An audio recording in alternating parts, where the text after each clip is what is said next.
3 managers in 3 different areas had burritos thrown at their head. It's not left or right. They're all the same. They're all the same. The second I get it out of my mouth, Lauren Beaubert comes walking through the door. They bring up his handlers and like, hey, nobody look at this. And it's like, that guy is not there. There's a problem in the matrix, and we're not addressing it.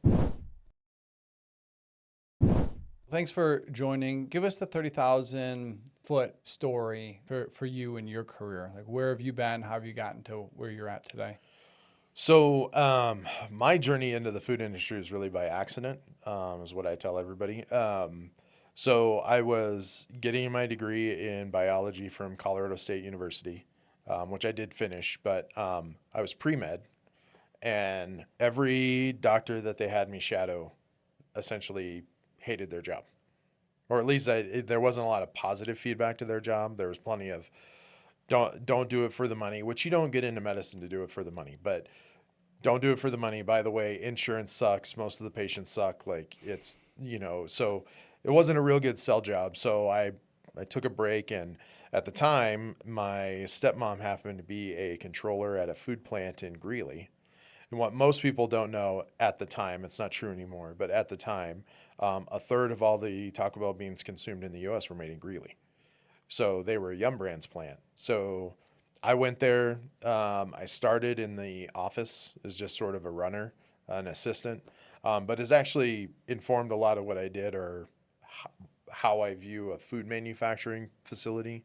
Because when I was up in the office, I did light APAR, I did raw material sourcing, I did production scheduling. I got to see sort of the holistic view of what it takes to run a food plant. And the beauty part of that plant was you had the raw bean side. So you saw agricultural contracting and what it takes to get enough beans to fulfill your orders year to year. But then there was the office, and then on the other side of that was the finished goods plant, and that's where we cooked and dehydrated bean flakes or whole beans, depending, because we, at the time, and I think this is still true, they did the Zatarans, so the red beans and rice and the black beans and rice. The whole beans that are in those are made in Greeley before they're shipped and mixed and blended and packed with the. So I did that for a year. Then at roughly 10 months to a year, they had an opening in the QA lab. So I ended up down in the QA lab because it felt like I was using my degree. There was chemistry, there was microbiology, there was moisture analytics and micro swabbing and the whole thing. So I got to see that piece of it. And then from there, I went to a flavor blending and a spice house. At the time, it's still there. It's called Rodell. Used to be custom blending, but that got sold off, and then they've since been bought by ADM. So worked there for about a year and a half. Went to tortilla chip manufacturer in Denver called Prime Choice. They're no longer there. But I was assistant plant manager, QA there. And then from there, I went to Claremont, and I worked at Claremont back when they didn't just do energy bars. When I went there, we did everything. I had a popcorn room. I had vegetarian patties. I had kale chips. I had blended fruit bowls. I had, I think, 8 total different lines by the time I left. And they've since converted to energy bars. They just do, extruded bars and slab bars and things like that. But there, I was there for 3 years before I left. Ended up assisting basically everybody in the facility, whether it was maintenance or supply chain or QA or ops. Like I did basically everything in the facility. And then from there, I launched into a food safety consulting firm. Did that for a couple of years, met my now business partner, Will Madden, both prior to that, and there's stories to that, but prior to that, and then subsequently him reaching out. And then we launched Whole Brain together as an idea because at first it was all outsourced operations for food brands. But when we launched Whole Brain, within 6 to 10 months, Whole Brain was bigger than both of our individual firms combined. And it was like, let's just bite the bullet and get this over with. And Whole Brain will be 12 years old at Expo. We signed our documents at Expo 12 years ago. So, Wow. And what type of projects is Whole Brain working on? so we do all sorts of different things from the perspective that we're pretty brand agnostic. I mean, we have Fortune 500s that we help all the way down to, you know, a million-ish dollars a year. So we've done 3PL sourcing, we do co-man sourcing, we do food safety and quality, as well as supply chain support and logistical support. So we do all the back office fun stuff that nobody wants to do. We won't get into finance. There's too many people in that too many good people we know that are in that. It's like, not going to do me any good to do that. So we just kind of stay in our lane. And, you know, we've since launched Tag, which is the second company that I own. But so Whole Brain's domestic, and then Tag CPG, which we launched at the beginning of last year, is our international venture. So we partnered with another firm that we do deduction management as well as the full back office suite for any international brands that want to come here. And so we've got a number of brands that we work with out of South Africa, the UK, Australia, New Zealand, Japan, Mexico, and Canada that all want to come here. Nothing South America? So we do work in South America. We haven't had any brands as yet. I've actually talked to, and he's gonna be mad at me, but I'm gonna forget the name. There's a bank there, a national bank that the government backs, but they have a portfolio of like 100 brands, and I've been talking to them for about a year. So Brazil, at least for them, they're just waiting to see what happens with the tariff talk stuff before they make a final decision. But they've said that their marching orders are to come here. And there's quite a lot of pre-tariff BS.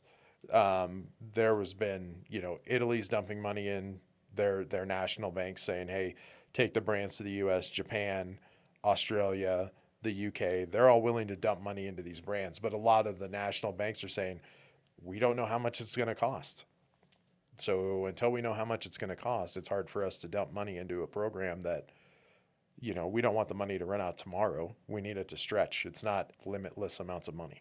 So it's just waiting to see what ends up happening with all that. With the tariffs? Yeah. And what's the state of tariffs today? So I'll tell you the same thing I told BevNet back in January, because I talked to BevNet at the week after I got back. So 2 weeks after he's inaugurated, they asked me what I thought, and I was like, you have to wait and see. One, could he legally apply them? Because whether he wants to admit to it or not, a tariff is a tax, no matter how you slice it. And taxes are part of the House and the Senate's problem, not a president to ad hoc add taxes to everybody just for the hell of it. So what I told him was, you have to wait and see. One, does the world push back? How hard do they push back? Oh, by the way, even if he did get the tariff through, he's still got to make it through international court, because he's going to have to go and argue that the free trade agreements because taxes and tariffs are part of free trade agreements, he's going to have to go and argue that he didn't like the deal that he himself said he negotiated his first go around. That's going to be real hard to make. And I watched the opening oral arguments, because Supreme Court took it up November 5th. So I watched opening oral arguments. And even the most conservative justices on the bench were like trying to walk Trump's lawyer through the consequences. They're like, first of all, it is a tax. So you're trying to say that you want to take tax administration away from Congress and give it to a president. And are you sure you're ready for the consequences of that? Because if you get a Democrat in there in the next go round, and all of a sudden they view the climate crisis as an actual crisis, can they just arbitrarily add a 50-cent tariff to all the oil and gas that we import? Because now it's a crisis. And you've said, because it's a crisis, that you can give it that the president should be allowed to apply it. So I listened to probably 4 or 5 hours of arguments, and it was not looking good for Trump's case for being able to apply it. So what I've told everybody, what I continue to tell everybody, I did this at Supply Side Global 2 weeks ago. You know, I told everybody, I'm like, take your 10% now, because we're reasonably sure 10% is what he can legally apply on his own and have it stick. beyond that, this 150, 120, 200, when you look at it, he says it, then he goes and he starts to make carve outs for different industries. If you look at it. Oh. So you have to watch, because he did it. And then a month later, oh, I got to go carve out agriculture. I got to go carve out food, or I got to go carve out auto parts. Right. So then he starts to take a razor blade to what it is that so he makes blanket stupid statements, and then he backtracks himself out of it. But the backtracking part is the part that nobody gets to see. Mm-hmm. Like all you hear is what he has to say. They don't cover the part that, he's backing out of a lot of this, and he's, so he's saying it in one way, but he's double speaking in that he's not sure how to continue to apply it. So we tell everybody, take the 10%. At the end of the day, What's that mean, to take the 10%? So assume that the 10% tariff sticks. Mm-hmm. Just leave it. Okay. Put it in your raw material calculations. Put it in if you're coming from overseas, put it in your final calculation. Add that 10% that's what you're going to have to eat. But the other concept that I introduced, and it's not a concept I introduced, but it's one that I know and I talked about last week at Supply Side Global, as an industry, just food and beverage in general, or how, better for you and all that. I go, there is a concept called stickyflation, which is something that happened after COVID. And we all morally, as a group, need to start to wrestle with this concept, which is, let's say you apply 10% and it ends up being 2. Are you going to give that 8% back to the consumer, or are you going to put it in your pocket? Mm-hmm. Like, there's that moral conundrum piece of, well, you got it. And it's the same thing that came out of COVID. Well, people paid it. They were willing to pay it. They're willing to still continue to pay it. So do you at some point look at what you've baked into your cost card, and when you get savings, are you passing that savings on? And there's a lot of other things that go into it. Do I have investors? Do I have a fiduciary responsibility on returns and all that? Like, I get it. But at the base level, if you had 10% and it turns out to be 2, and you could give 8% back to your end customer, consumer, whatever, are you going to do it? Yeah. And that's part of the moral argument that you have to start to think about and ponder on your own is, do I keep it, or do I return it to the people? Who comes to mind as some of the most moral companies or leaders? Who do you think would give that 8% back? No one. No one, yeah. No one comes to mind. Yeah. There's no, and again, I don't mean that in I don't mean that in a way to say that there aren't people that don't have those moments wrestling with their morality. Or what I mean is that there's also I have a business to run aspect of it. And again, you get investors, you become a publicly traded company, you have fiduciary responsibilities on returns, and you miracled an extra 8% for your investor group or for your company or however. It's a double-edged sword, right? Like, I could take this and now I have bonuses for my people, or I have, a higher than expected return for my investors. And so it's not that I don't recognize that and I'm not saying that there aren't people out there that struggle with it. I'm just saying that it is something that is not it's not a White Wave problem or a Kellogg problem or a General Mills problem. It's a global food and beverage problem. We're so used to the mechanic of giving increases, and and there's a lot of downward pressure on brands, both food and beverage, from raw material suppliers and packaging and all. I get it. But at the end of the day, we're always worried about pushing the number up. We never think about, well, what if we considered pushing it down? And so, that's part of every, when Whole Brain first started, we started at a much higher level than, and we kind of means tested the market and we brought it down. It's like, hey, the market can't bear this number. We have to force ourselves down. And that's something that Will and I struggled with for a good 6 months. Like, do we drive the price down? Like, if we do, how do we set this up to make sure that we keep people employed and keep people doing what they're doing?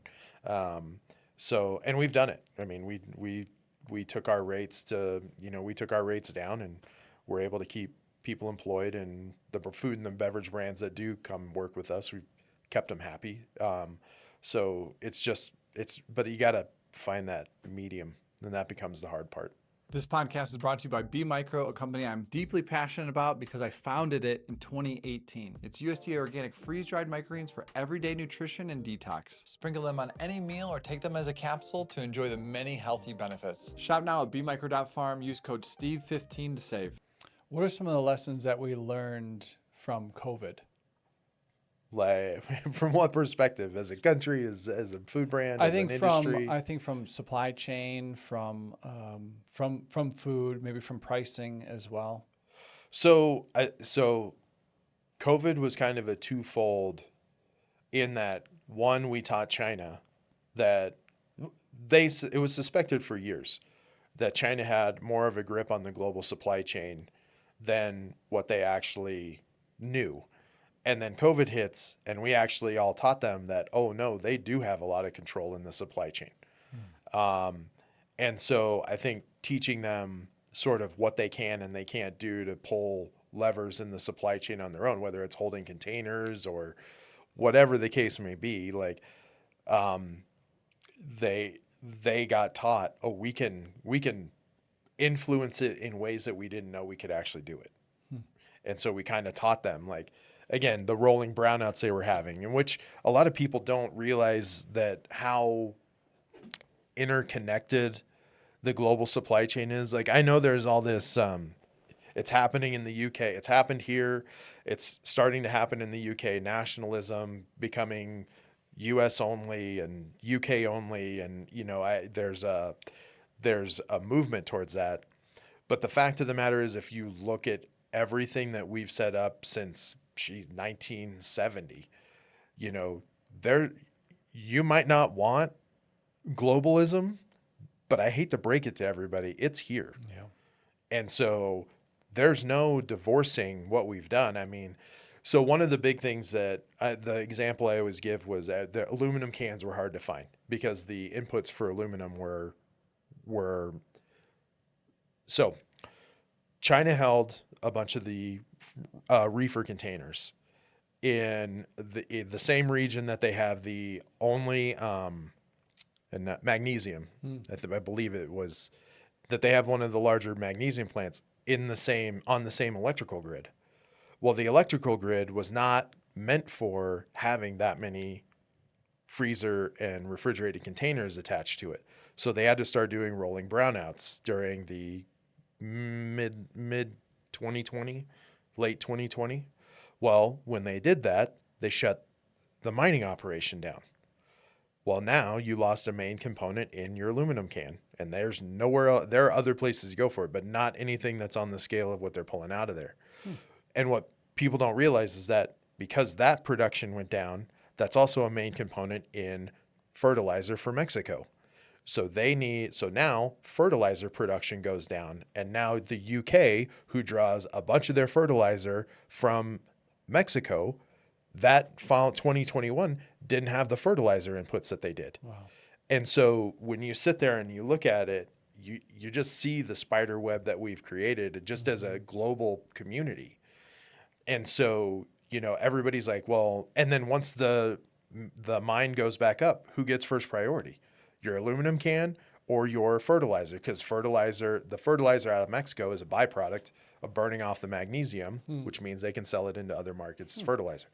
But you don't realize how interconnected and tethered they all are. And nobody does, because it just happens. My can is my can. My cans show up. And so I think the biggest lesson just from COVID is that and then subsequently Russia attacking the Ukraine, you just learn how interconnected everything is. And whether you like it or not, or I like it or not, or Trump likes it or not, or whoever, we're interconnected in ways anymore that you don't just undo it tomorrow. And you don't do it with tariffs, and you don't do it you can't go and deconstruct everything that took decades. You can't go and deconstruct it tomorrow. I don't care how bad you want it. It can't happen. Otherwise, everything falls apart. So I think that was the biggest learning from COVID. There were a lot of terrible supply chain people, just if you went into the grocery store and just looked at overbuying and overstocking and all that, you just sit there and look at like, you didn't look at any forecasting. You just looked at the one spike and then you ordered off the spike. Wow. You didn't average anything out. You didn't take that spike away. You didn't do anything. You just ordered based on the spike. And then this is the new normal.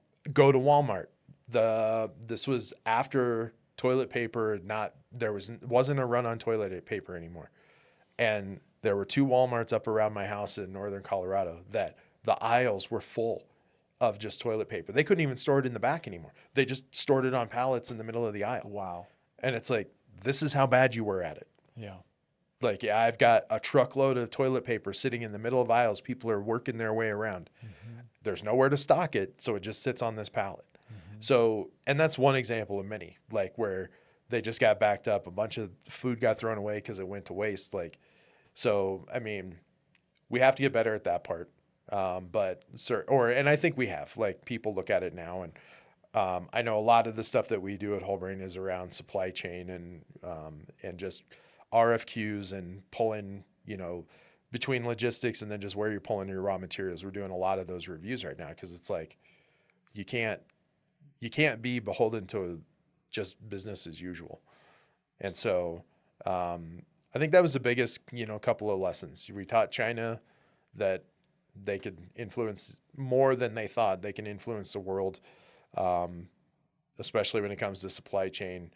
The interconnectivity of us just as a human population is just bigger than what you can imagine. And then ultimately there's just, you got to take the panic out of what it is that you're doing. Stop, that's one things that, when I get called into like a recall scenario or something like that, and I'm like, okay, we're going to do this, this, and this. And one of the biggest bits of feedback I ever get is like, thank you for being the calming presence, like during all this. And I'm like, panicking doesn't change the outcome. Mm-hmm. If I sat here and flew off the handle with you, it wouldn't do me any good. Yeah. So that's why one of my taglines, I told a PE firm last week that because we were having a call about a potential recall, and I go, listen, what's oh shit for you is Tuesday for me. Mm-hmm. I don't it doesn't do me any good to panic with you. You want to panic, go over there and panic. But I'm going to sit here and let's line the problem out and get the problem knocked out so that we can move on. But that's one of the biggest bits of feedback that I ever get is just, how did you stay calm through that? And it's like, what choice do you have? Mm-hmm. Me running around, oh God, and pulling my hair out. Doesn't do anybody any good. Take your leadership role and lead. You know your way out of it. Just do it. What's the state of the food supply chain in the U.S. today? So it's the same. I would say it will get much better. The war in Ukraine is not helping. I mean, you took out the number one grain supplier in the world when it came to a lot of different, whether it's affecting Africa and free food or affecting grain that could come this way. Certainly the attack on soybean farmers from our side wasn't helpful because that's what China was like, fine, screw you. And they went down to South America and they replaced us like that. So, and is that our number one export? Soybeans are, if they're not one, they're one or two. Mm-hmm. I mean, and so now all those farmers are just sitting on their crops. They started to sell it to. They started turning stuff underground. Some of it went to silage, but there's a lot of those guys in the Midwest that just got royally screwed by the whole thing. Because they're mostly selling it internationally. They're not really selling. U.S. soybean farmers aren't really selling it to Americans. No, because we're not a huge soybean consumer. Tofu and all that. We're not. I mean, that you have some alternative soy, right, that goes into certain things. But if we don't turn it into alternative fuel, it's got to go somewhere. So as China creates new supply chains into South America, what are the odds of them turning back on the supply chains here with the U.S., the U.S. supplying China again? I mean, I would say it's probably 50-50 that it returns to what it was. It's probably less than that. Mm-hmm. So, I would say it's less than 50% that we go back to pre-tariff levels. I'll call it, that's the inflection point was the argument over tariffs and things like that. So, the American farming community is always resilient. It's not like they sit on their hands and do nothing. So it's not that I don't have faith in the people. It's more, do we find those markets that make sense? Like they may flip from soybeans to who the hell knows what, beans and things like that grow in the same growth cycle, or onions or something. But Probably not hemp. well, yeah, you can thank good old Mitch McConnell. He's going to keep screwing everybody right till the end, which is why there should be age limits on the whole Senate thing. But because people making decisions for you that aren't ever going to suffer the consequences of those decisions due to age. That guy's wild. You ever see him just kind of black out in mid-speech? It's just like the lights just turn off on him, and then they bring up his handlers and like, hey, nobody look at this. And it's like, that guy is not there. Let's be clear. I was never going to accuse Mitch McConnell of being a real thinker to begin with, even before his cognitive decline. I'm not a big Mitch McConnell fan. I don't think that I think he's done a lot for himself. For sure. Just like most politicians. For sure. They've done plenty for themselves. I don't think that the American people factor into their thought process much at all. Agreed. And there's a lot that goes into that too, and we're wandering far afield from food and beverage, but it's all connected. there's no skin in the game for them. I mean, we had a whole government shutdown, and every single one of them still getting their paycheck. It's like, this is ridiculous. Like you've got the people that matter in FAA towers and TSA agents and government agencies that need to run, and but you got your paycheck. Yeah, no wonder you didn't care if the lockdown ended. And got to insider trade through the whole thing too. Oh yeah, no, they're all dirty. This is not me like, oh, it's not left or right. They're all the same. They're all the same. I had one of my best friends in the world is a Marine. He's going to get pissed I said he was a Marine. He's a naval officer, but he was in the Marines. But we went to the Marine Corps ball and just last weekend. And I remember we were sitting there and I was like, I can't believe there are not more politicians here grifting their way through this just to get photo ops and all that. The second I get it out of my mouth, Lauren Boebert comes walking through the door. And what is she doing? She's taking pictures with every, and it's just like, you've got to be kidding me. Like, she's gotten caught in a lot of compromising situations. Oh yeah, and because she's a Colorado congresswoman. Yeah, she went she was in Rifle and then she moved to Windsor. Yeah, she thought she could win. More easily win, I think, that district. She can, because I think it's District 4. Very red. Yeah. Run by one or two well-off millionaire heavy hitters that fund all that. I mean, and she just the one thing that her and Marjorie Taylor Greene did that I'll give them this much credit on. I was astonished that both of them stood their ground on the whole Epstein file thing. I thought for sure they would cave. And they haven't taken, well, not that I know of, they haven't taken APAC money either. And so now they're being called traitors, and they're just like, anybody that's not taking APAC money is got a target on their back. Yeah. And don't get me wrong. They've both said deplorable things. Like, For it's sure. not like I'm sitting here like, oh, they're my new best, for heroes. sure.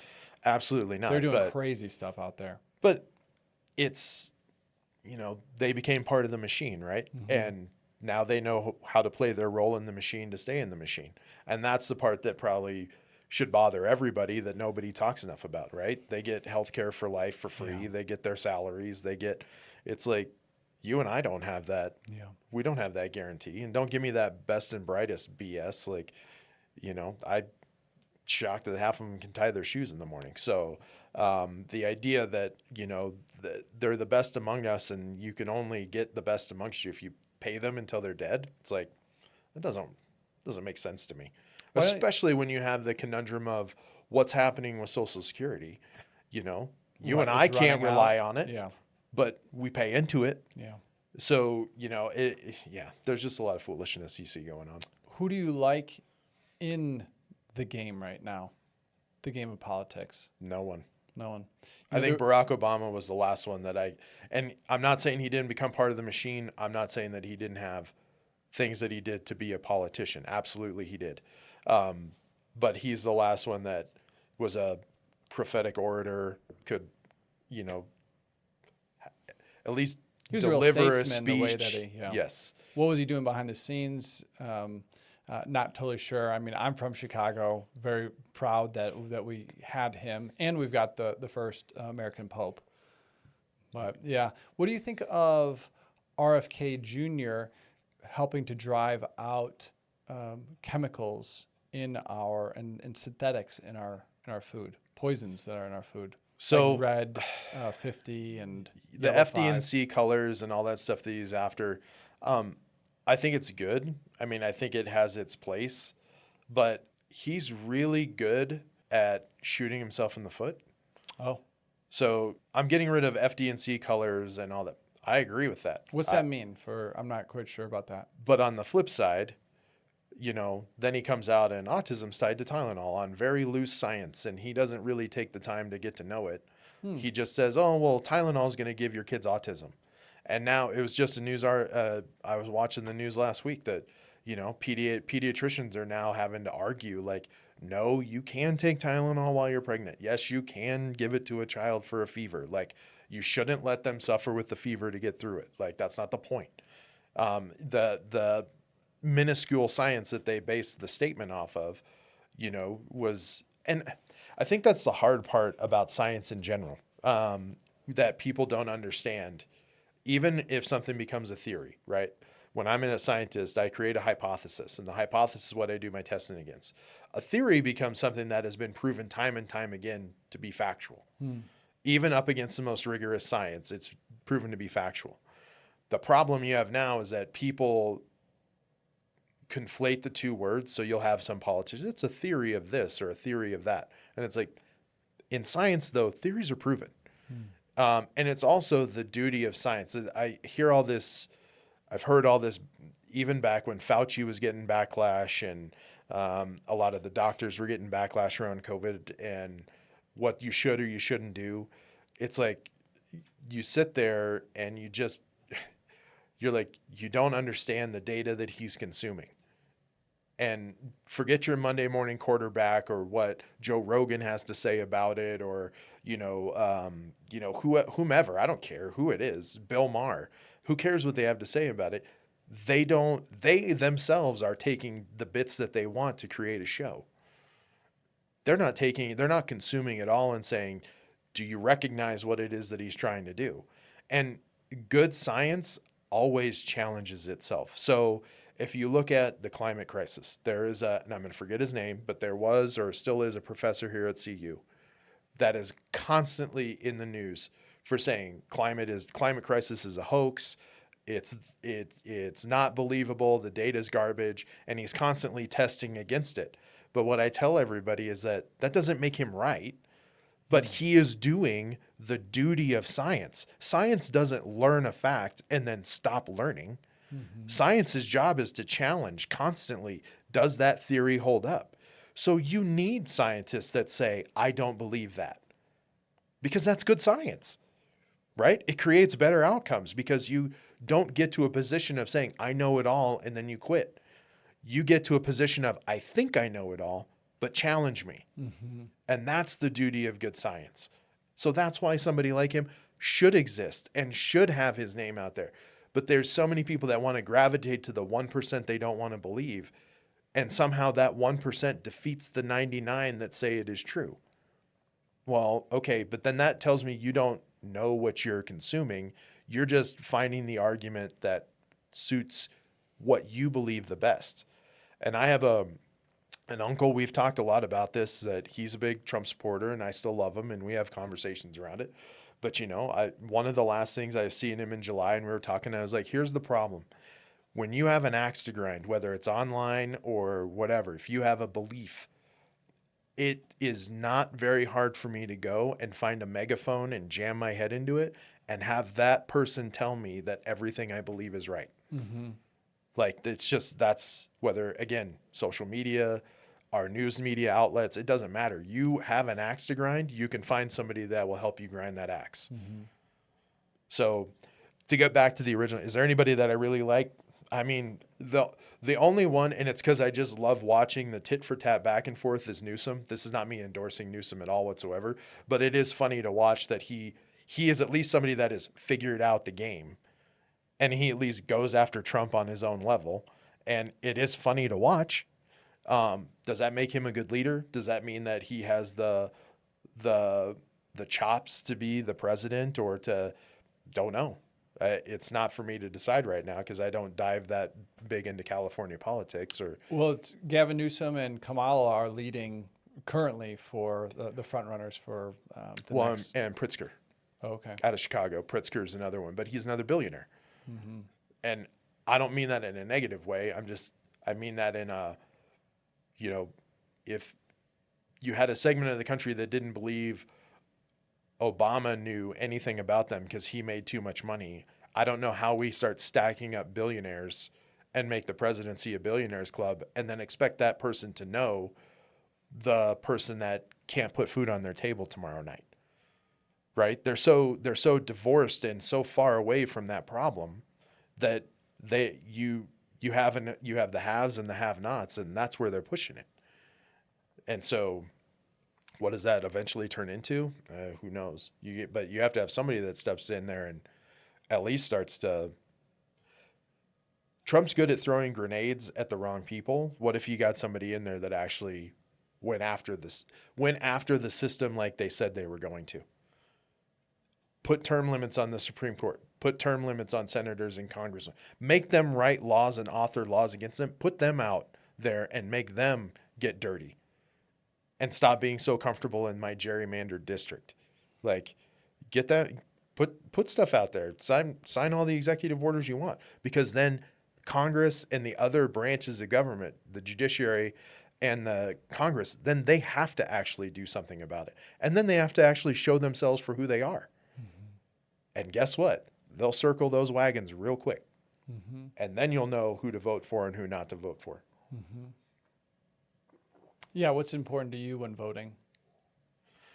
I honestly, I want somebody that at least outwardly seems to understand what an everyday person goes through, and then goes through their day and their duties thinking about that person.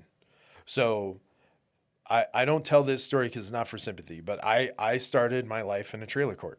I'm not embarrassed about that. My first couple of years that I can recall, like 3 to 5, I was in trailer court. And I still have great memories from that. But I also now look back on some of the things that we did growing up before we got into a condo and then eventually a house and all that stuff. I think about that and I'm like, there are more people going through that now than even when I was that age.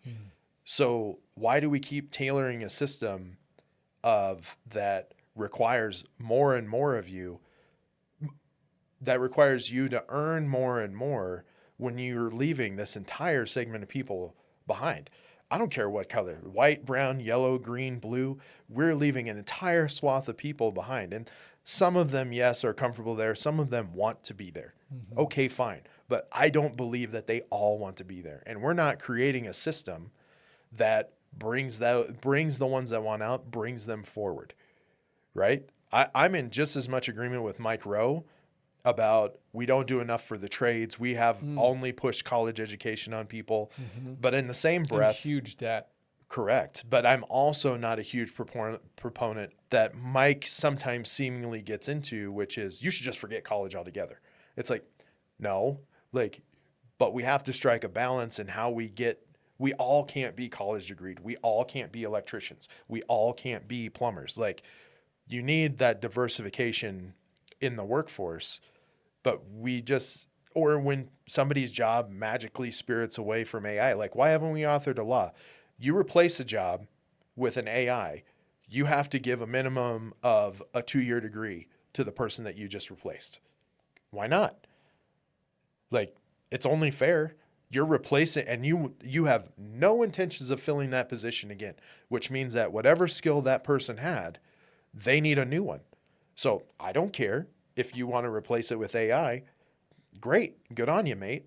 But then those people, like, what is it? I saw this morning, I think it was Microsoft. Is Microsoft or Amazon said that they're planning something like 600,000 job cuts next year due to AI. What are you going to do with all those people?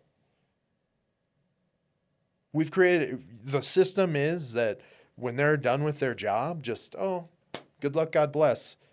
I mean, you've got every fast food rep, McDonald's, Taco Bell, all of them testing fully automated concepts so that you don't have to interact with a person at all. It's like, these are fine to get rid of, but you have to replace them with something. Yeah. And don't bring up universal income to anybody, because then they'll have some panic, about that. It's like, you can't simultaneously say that person X isn't worth basic universal income. Oh, by the way, when private industry gets rid of them, they're also not worth investing in as individuals. Lace your shoelaces up tight, go back out there and figure it out. That's not great leadership to me. That just seems like garbage leadership. Find a way to help people become the next version of themselves. And if private industry is going to start to cut them out for the sake of AI and all that, then private industry should be on the hook, because if they leave the private industrial system, they're going to go into the public one. And that's not bad. I want safety nets for people if you can't eat and you can't regularly see a doctor. They absolutely should be there. But if private industry is going to dump it off onto the public, they should share in some of the responsibility that goes with that. Mm-hmm. It's not enough to say, well, the job I think it's a bullshit position to take on people. I don't think it's fair to the people that gave that much to you. But then secondarily, that just puts more pressure on you and I or other people. And I can bear a lot of weight, but at some point the problem has to be solved. Mm-hmm. It's not enough to bear more weight. Solve the problem. Mm-hmm. I mean, there's forgive me, I would look it up. I believe it was MSNBC or Reuters that published a article over the weekend that said by 2035, the United States will be the most expensive country in the world to raise a family. Wow. And the median was $83,000 a year minimum to get by. Wow.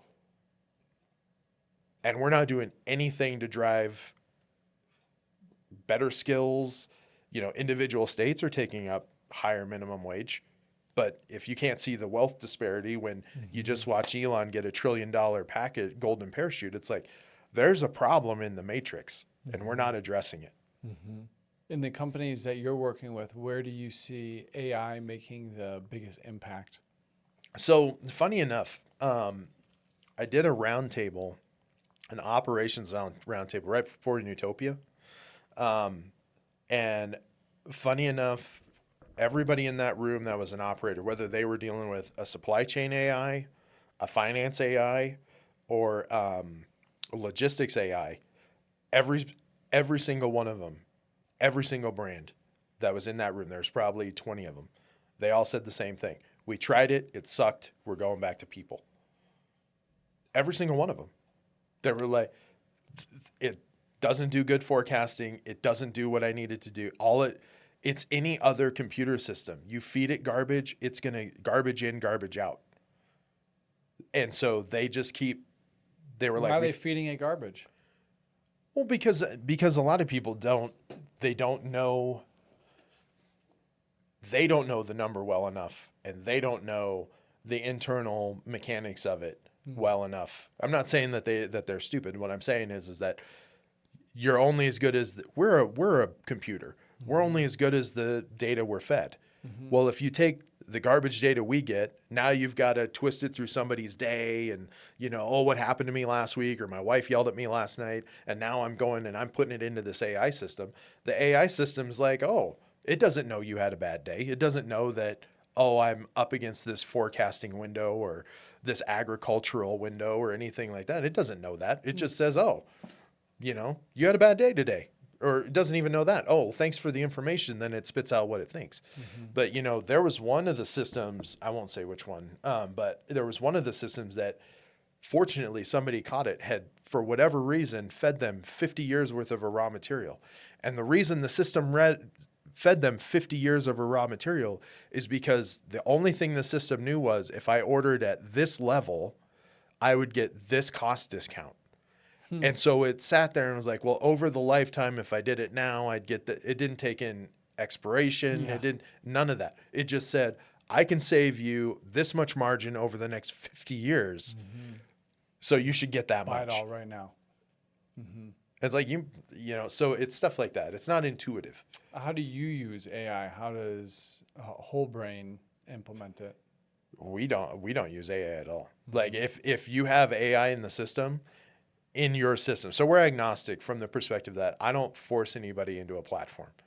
I could, whether it's SAP or ProTrace or, some of the other ERPs and things like that. I sold NetSuite for a while. Okay. So could have been NetSuite. Like we tell everybody we're agnostic. I'll get in if you want it in spreadsheets and all that, whatever is easiest for you to understand, then that's what I want to do. And if it's a system that you're used to, Fishbowl, whatever, fine, I'll do that. So we get in and but we haven't come across anybody that most of the time now, well, we had AI, it sucked, come in here and help us rebuild what we were doing. Okay, sure. But we've not had to interface a whole lot with AI. I mean, from the perspective that there's no good AI I've seen like that threatens food safety and quality people. This is too dynamic for a system to solve. They'll get there eventually, but that right now it's like you can't beat me. Yeah. And the same thing with supply chain stuff. Like it still needs to have a human touch to it because the AI doesn't know. And is it a 5-year from now problem, a 10-year from now problem? Maybe, but depends on what information you give the system access to. Right? If it only knows the people that it interfaces with, and you have a bunch of people in that system that they're kind of winging it as they go, because that's a lot of stuff that we run into that you start to suss out quickly that the butts and seats that you have at your company shouldn't actually be here. You have those people feeding data into the AI. Your AI is not getting better.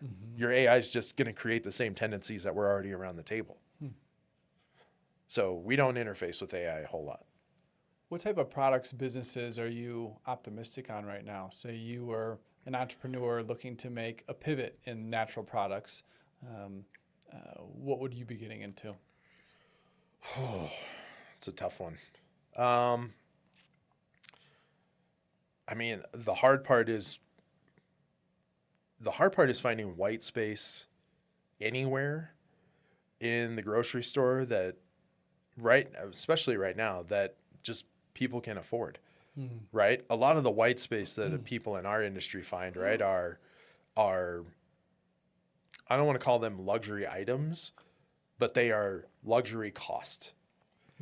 And when you have a population right now that is just glad eggs aren't $11 a dozen anymore. I pay $12 a dozen. Okay, so you've still got that problem where I need the essentials. So all the new bar, the new salty snack, the new indulgence item, those are hard. Yeah. Right now, because it's not something people are focused on. They need to put eggs, bread, and milk on the table first. And so when it comes to what would I get into or what would I innovate in, I mean, other than like some of the cool stuff that I see coming from like the potential from beef tallow, only from the perspective that it is an input and that it creates a different experience. So I'm keto, so I like, having beef tallow and other things with those items in them to consume. I put it on my skin every day. Yeah. His face is covered in beef tallow. There you go. It's right. Amazing.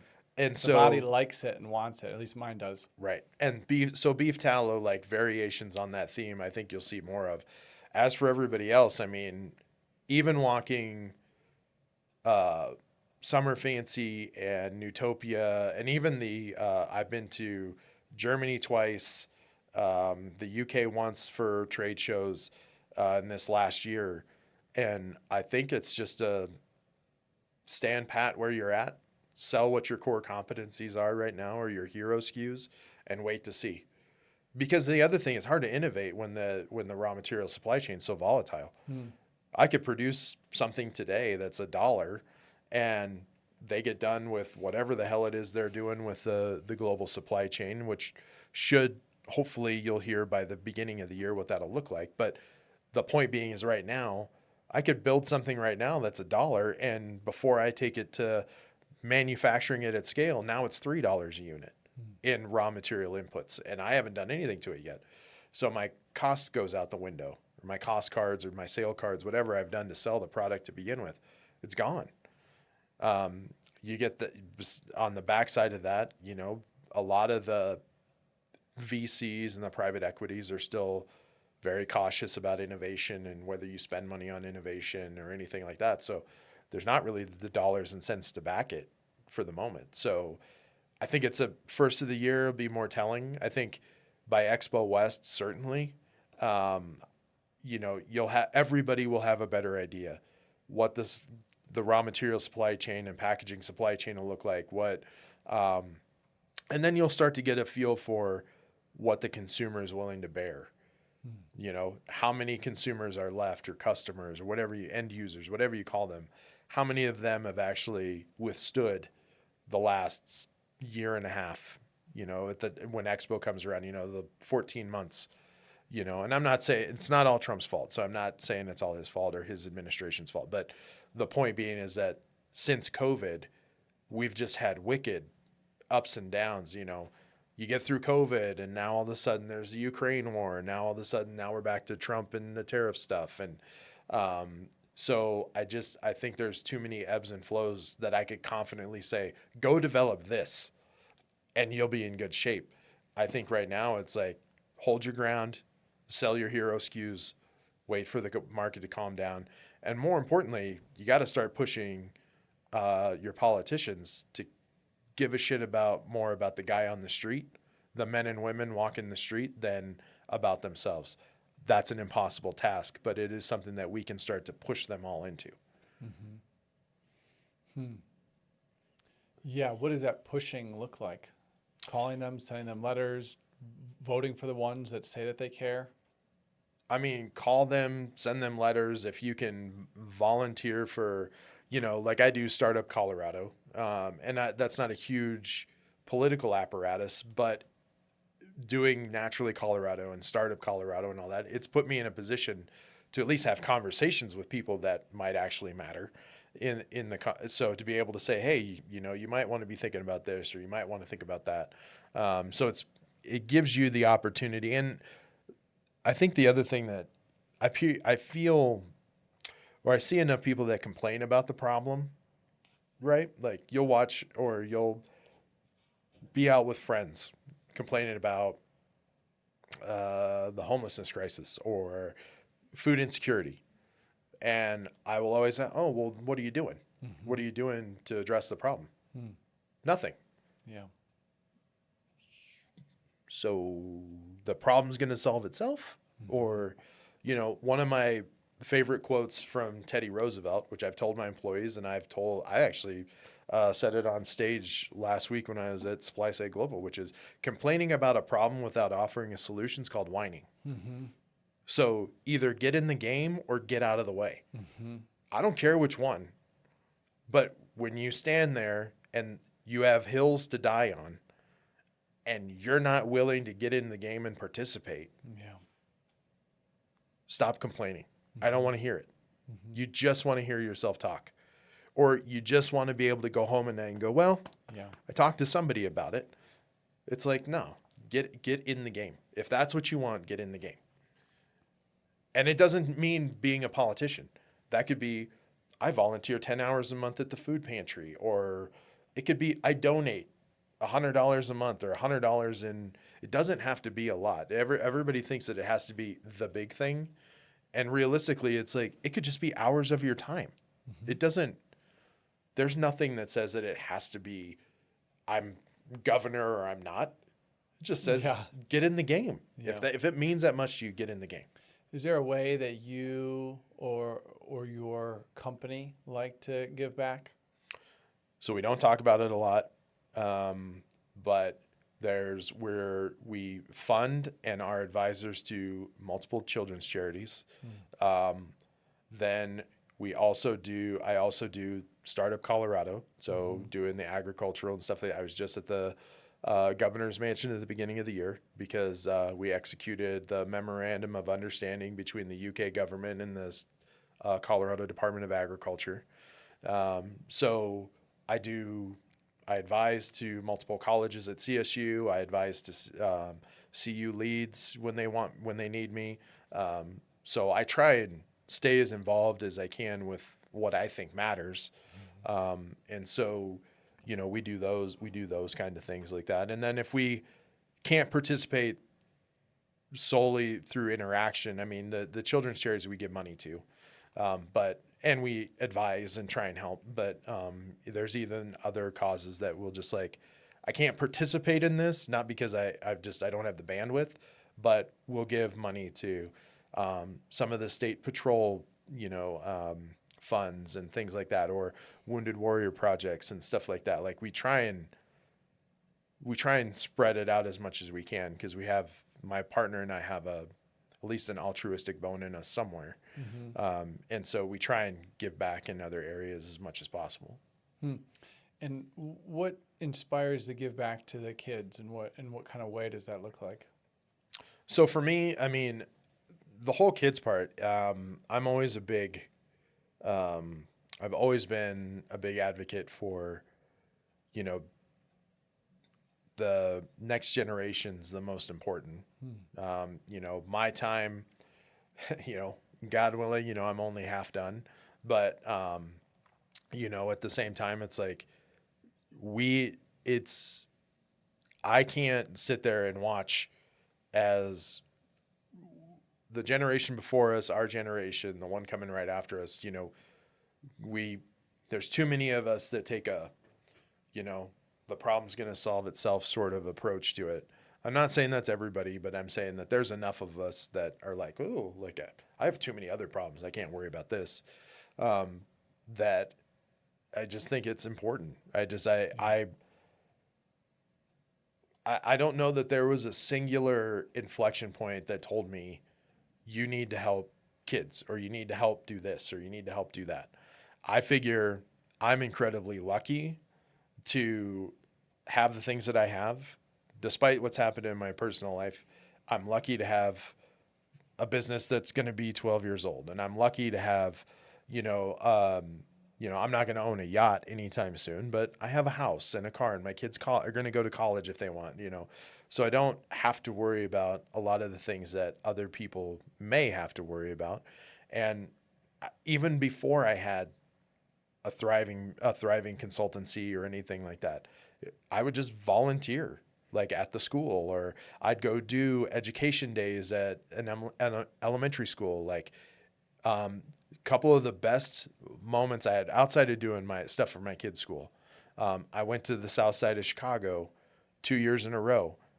And I mean, these kids have terrible learning conditions. I was a big brother to a kid in the south suburbs for a long time, and I was surprised what it means to have a C and an A. And the difference between a C and an A is you brought your notebook and pencil to class that day. Well, and if you think about it, like the two schools I went to, their playgrounds, you got 10-foot fences with razor wire on the top of it. Wow. Closer to a prison. And then you sit there and you talk to them, and it's like, you can only be out during the daylight, be home by dark, that kind of neighborhood. But I would go in and I would spend a whole day with them and say, I'd take product from clients and I would say, here's the popcorn brand and here's this. And we'd walk through and I'd let them pepper me with questions because I wanted them to see a person of color that had actually been marginally successful at the time, and say, okay, hey, if you want to think about it, and I would tell them, you don't have to get a degree. There are good paying jobs that are in manufacturing, and here's what you could think about. Or you could think, you want to be a banker, here's what you might want to do. Or you want to be, so I try and encourage them just from But I didn't have any money for that. Like right at the time, I'm just barely treading water myself. But so there wasn't a singular inflection point that said I need to do this. It's just something that I feel is important. Yeah. And I don't see any reason to not see that as important. Because there's too many kids that grow up with I can't. And it's like there's plenty of yes you can. You just need to find it. What type of leader would you describe yourself as? Like, what's your style? What's your who do you pull inspiration from? Who are maybe some of the leaders that you look up to? Holy. So Barack Obama would be one of them. Are you from Chicago? No, Okay. I'm born and raised here in Colorado. Oh, okay. But I would say Barack Obama would definitely be one of them. Just his orator skills, his ability to stay calm despite what's going on around him. I would say that Dawn Thilmany up at CSU, she's been a good mentor and a friend for many years now. Libby Christensen's another one. I'd shout out to both of them. They've both been, I've learned a lot from both of them. And then there's everybody, Carlotta, you can take pieces from Carlotta and what she does, and Mark and what he does and what he's done in his career. And Mark who? Mark Retzloff. Okay. Mark would be one, but it's just drawing little tidbits from each of them. My leadership style, I guess I don't necessarily know. I guess I hadn't pondered the question of what kind of style I have. I mean, You democratic?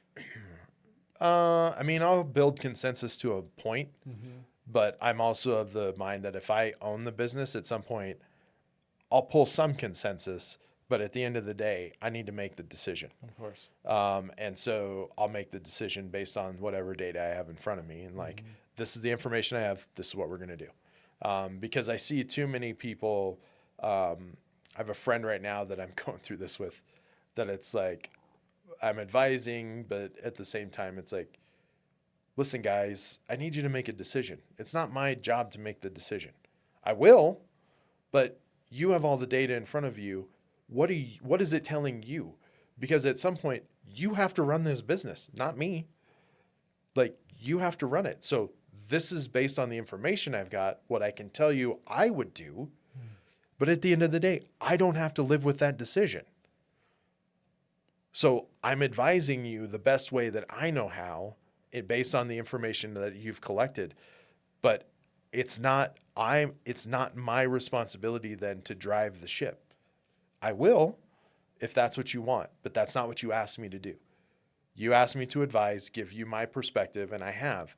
You have to make the decisions now. And that's oftentimes what I tell, when I'm doing that up at CSU, doing the podcast, or, working with students in one of the food schools or the ag schools, if they ever ask me, I'm like, the one thing that entrepreneurs are terrible about, and they develop it late, is trusting themselves and their own instincts. What did the information tell you? Trust your gut, go with it. Right or wrong, you got to make a decision. Yeah. So what did your gut tell you? And yeah, maybe if you do fall down, okay, take a step back, do a postmortem. What am I going to do different next time? Failure's not fatal. And there's too many people that failure's fatal.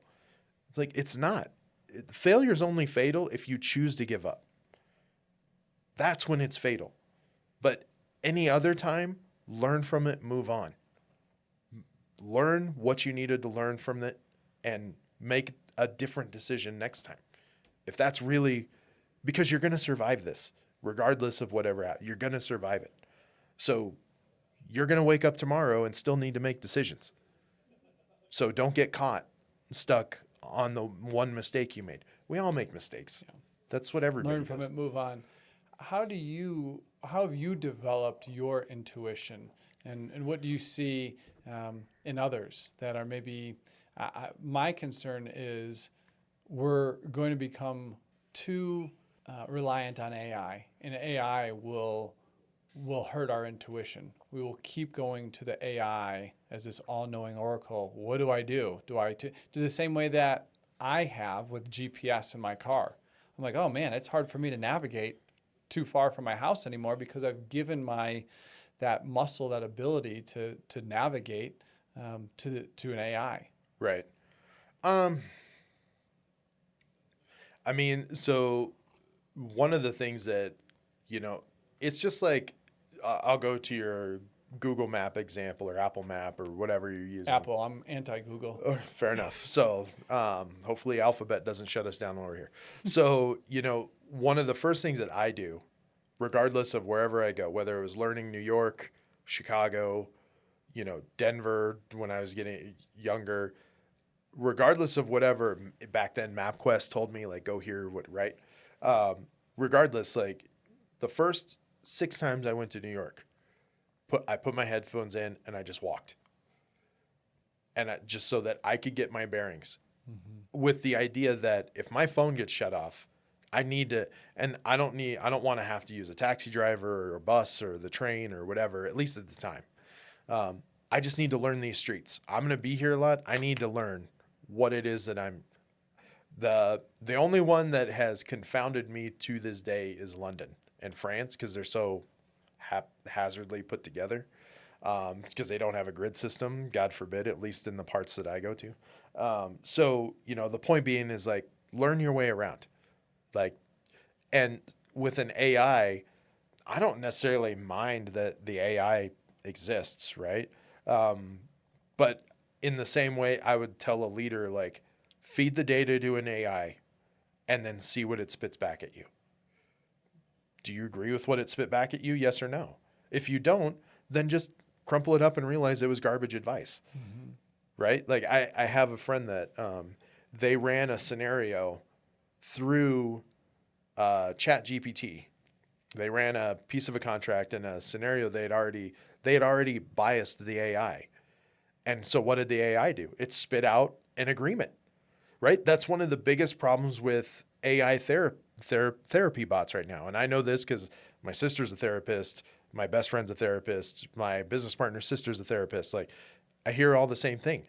The AIs learn you and then they feed you affirmation. Yeah. I feel this way and this is what happened to me. And the AI doesn't take into account that there was bias in the telling. It just says, oh, Brandon's feeling this way today. I'm going to feed him affirmation. Great.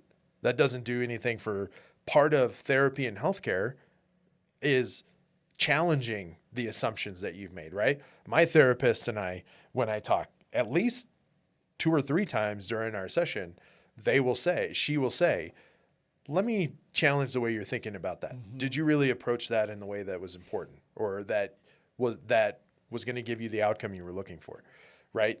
There's somebody across from you to challenge. AI doesn't do that. So if you're going to walk hand in hand with AI or you're going to utilize it as a tool, challenge the tool, right? You don't buy a car without test driving it first, right? So why wouldn't you do the same thing with an AI? Try 3 or 4. And don't find one that feeds you what you want to hear. Find one that feeds you what you need to hear. And my general guess is if you get into that far enough, you're going to find that not all of them, that most of those AIs don't have much to offer you. So then it's not worth spending the money. Go back to trusting yourself.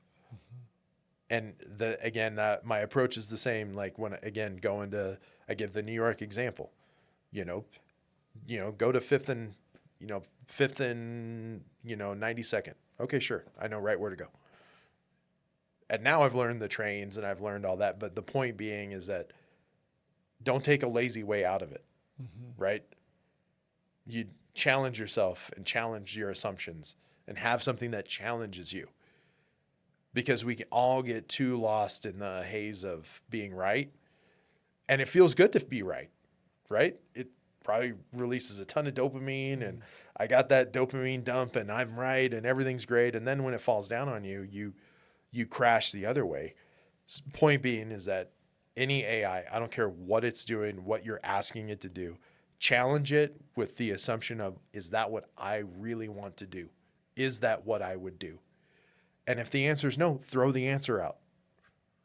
Take the bits, just like me in leadership, right? I don't want to be exactly like those people that I pointed out, but I take what I think are the best parts from them, and I become a leader in my own right. And I've taken what I think are the best parts and become the best leader I can be. That doesn't mean I'm great. That doesn't mean I always get the answer right. But part of being human is being fallible. Looking at an AI, there's too many people that look at their phone or an AI and assume infallibility in it. And it's like, it's not. It's ones and zeros and software updates and, somebody had a bad day, and so they fed the programming, the wrong thing. Not something that's dastardly, but they were having a bad day and they just didn't want to do it. So they just, as quick as I could, and get it off my plate.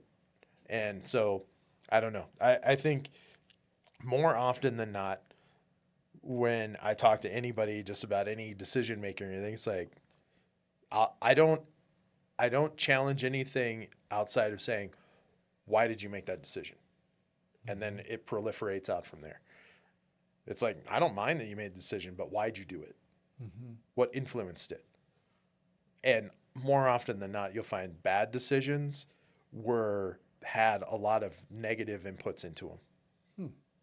And you sit there and you're like, why'd you listen to that person? Why do you still listen to that person? They've led you down the wrong path 3 different times. How many times do you have to walk into the same wall before you try and find somebody else? Mm-hmm. And I don't mean like a partner or anything, but I mean like advisors or just, he's my business mentor. And it's like, great, probably not a great one then. Mm-hmm. They keep walking you down the plank and you keep letting them. What does intuition mean to you? Where do you think that that voice, that knowing comes from? Oftentimes intuition is birthed by experience. And I think I know my, one of my good friends, my best friend, Nick, and I were talking. He's the marriage and family therapist. And he and I were talking about this just Saturday. He's like, they have launching a ton of studies into, the younger generation not even wanting to leave their rooms. I just want to be on my computer and I'll just do it from here. And, it's a big issue in just China. do life from here? Yeah, it's a big issue. And actually the study that he was made aware of that they're launching is in Japan and China. It's a huge epidemic there where young people don't want to leave their room. Oh, wow. I just want to be here. That's it. And multi-generational homes now that are by force because the kids don't want to leave. And so, and not that that's necessarily a bad thing, but multi-generational or a multi-generational home. That seems like a good thing to me. But the problem it's fueling now is that they're closing down bars and they're closing down restaurants. And so the things that we might like to go and enjoy and do are having to shut down because there's nobody coming behind us that actually want to socially interact in person. I'll do it online all day. I'll do it in Minecraft and Roblox and, all the games that they proliferate online. I'll do it there. But when it actually comes to going out to a bar or just hanging out or having a beer and shooting the breeze, they don't do it. And so to bring that back to where does the instincts and all that come from, or, a lot of it is just, oh, I screwed that up before. Yeah. Or I learned that lesson. Some variation of it. So I'm going to draw from that to make the next decision. So intuition and all that is often linked to just how many times have I jammed my toe?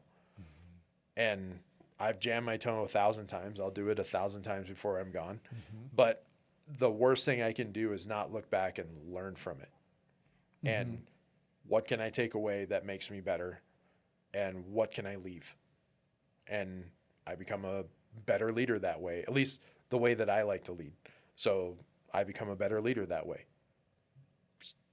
And that, you can bring it back to a lot of different points in our political apparatus and, a lot of the corporate apparatus that we've allowed to be set up, that you can make mistakes and be insulated from the aftermath of that mistake.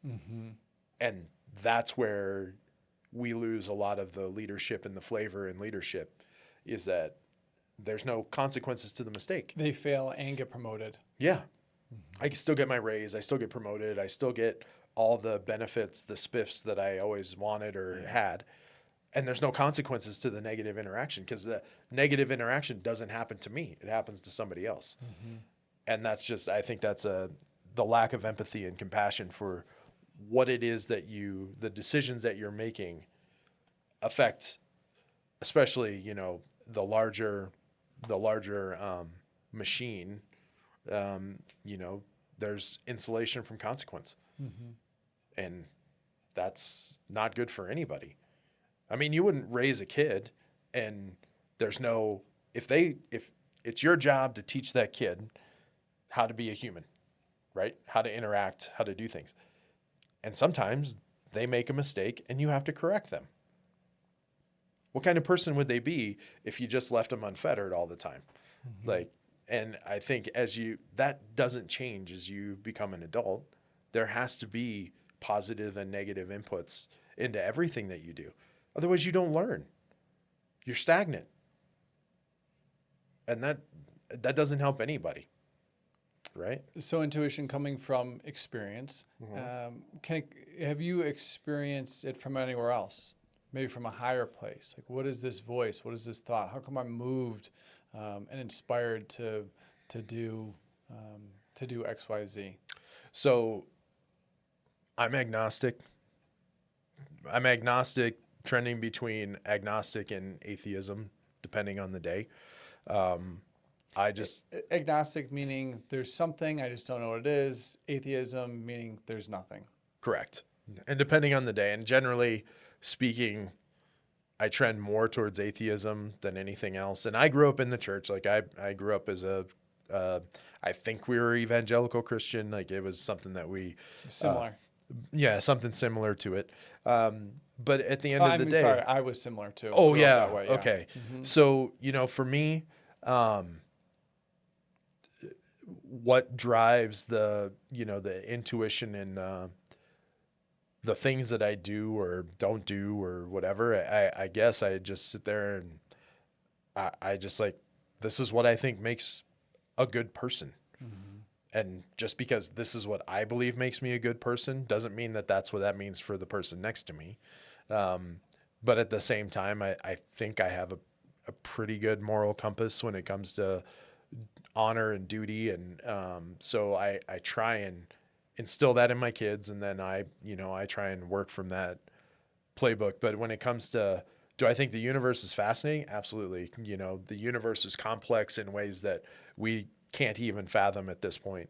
But is there a hierarchical, push down to me to say, the little voice in my head or whatever? It's like, no, I don't believe that aspect of it. I just believe that I've been through enough stuff in my life that I can navigate those decisions. And my life's been great, so I don't want my parents watch this to think that I'm lamenting how I grew up. Absolutely not. Not in any way, shape, or form. But it has in the things that I've learned, however I've learned them, have informed who I am now, and I think I'm a pretty decent person. So I'm sure I've pissed off people, or there's people out there that don't like me or don't like some direction I've taken with them, or I said something that off color that they didn't enjoy, or they're mad at me for still. And, my question or my response is always the same. Fine. Don't talk to me. I got friends. It's fine. I'm not everybody's cup of tea, and that's okay. I'm perfectly okay with not having everybody like me.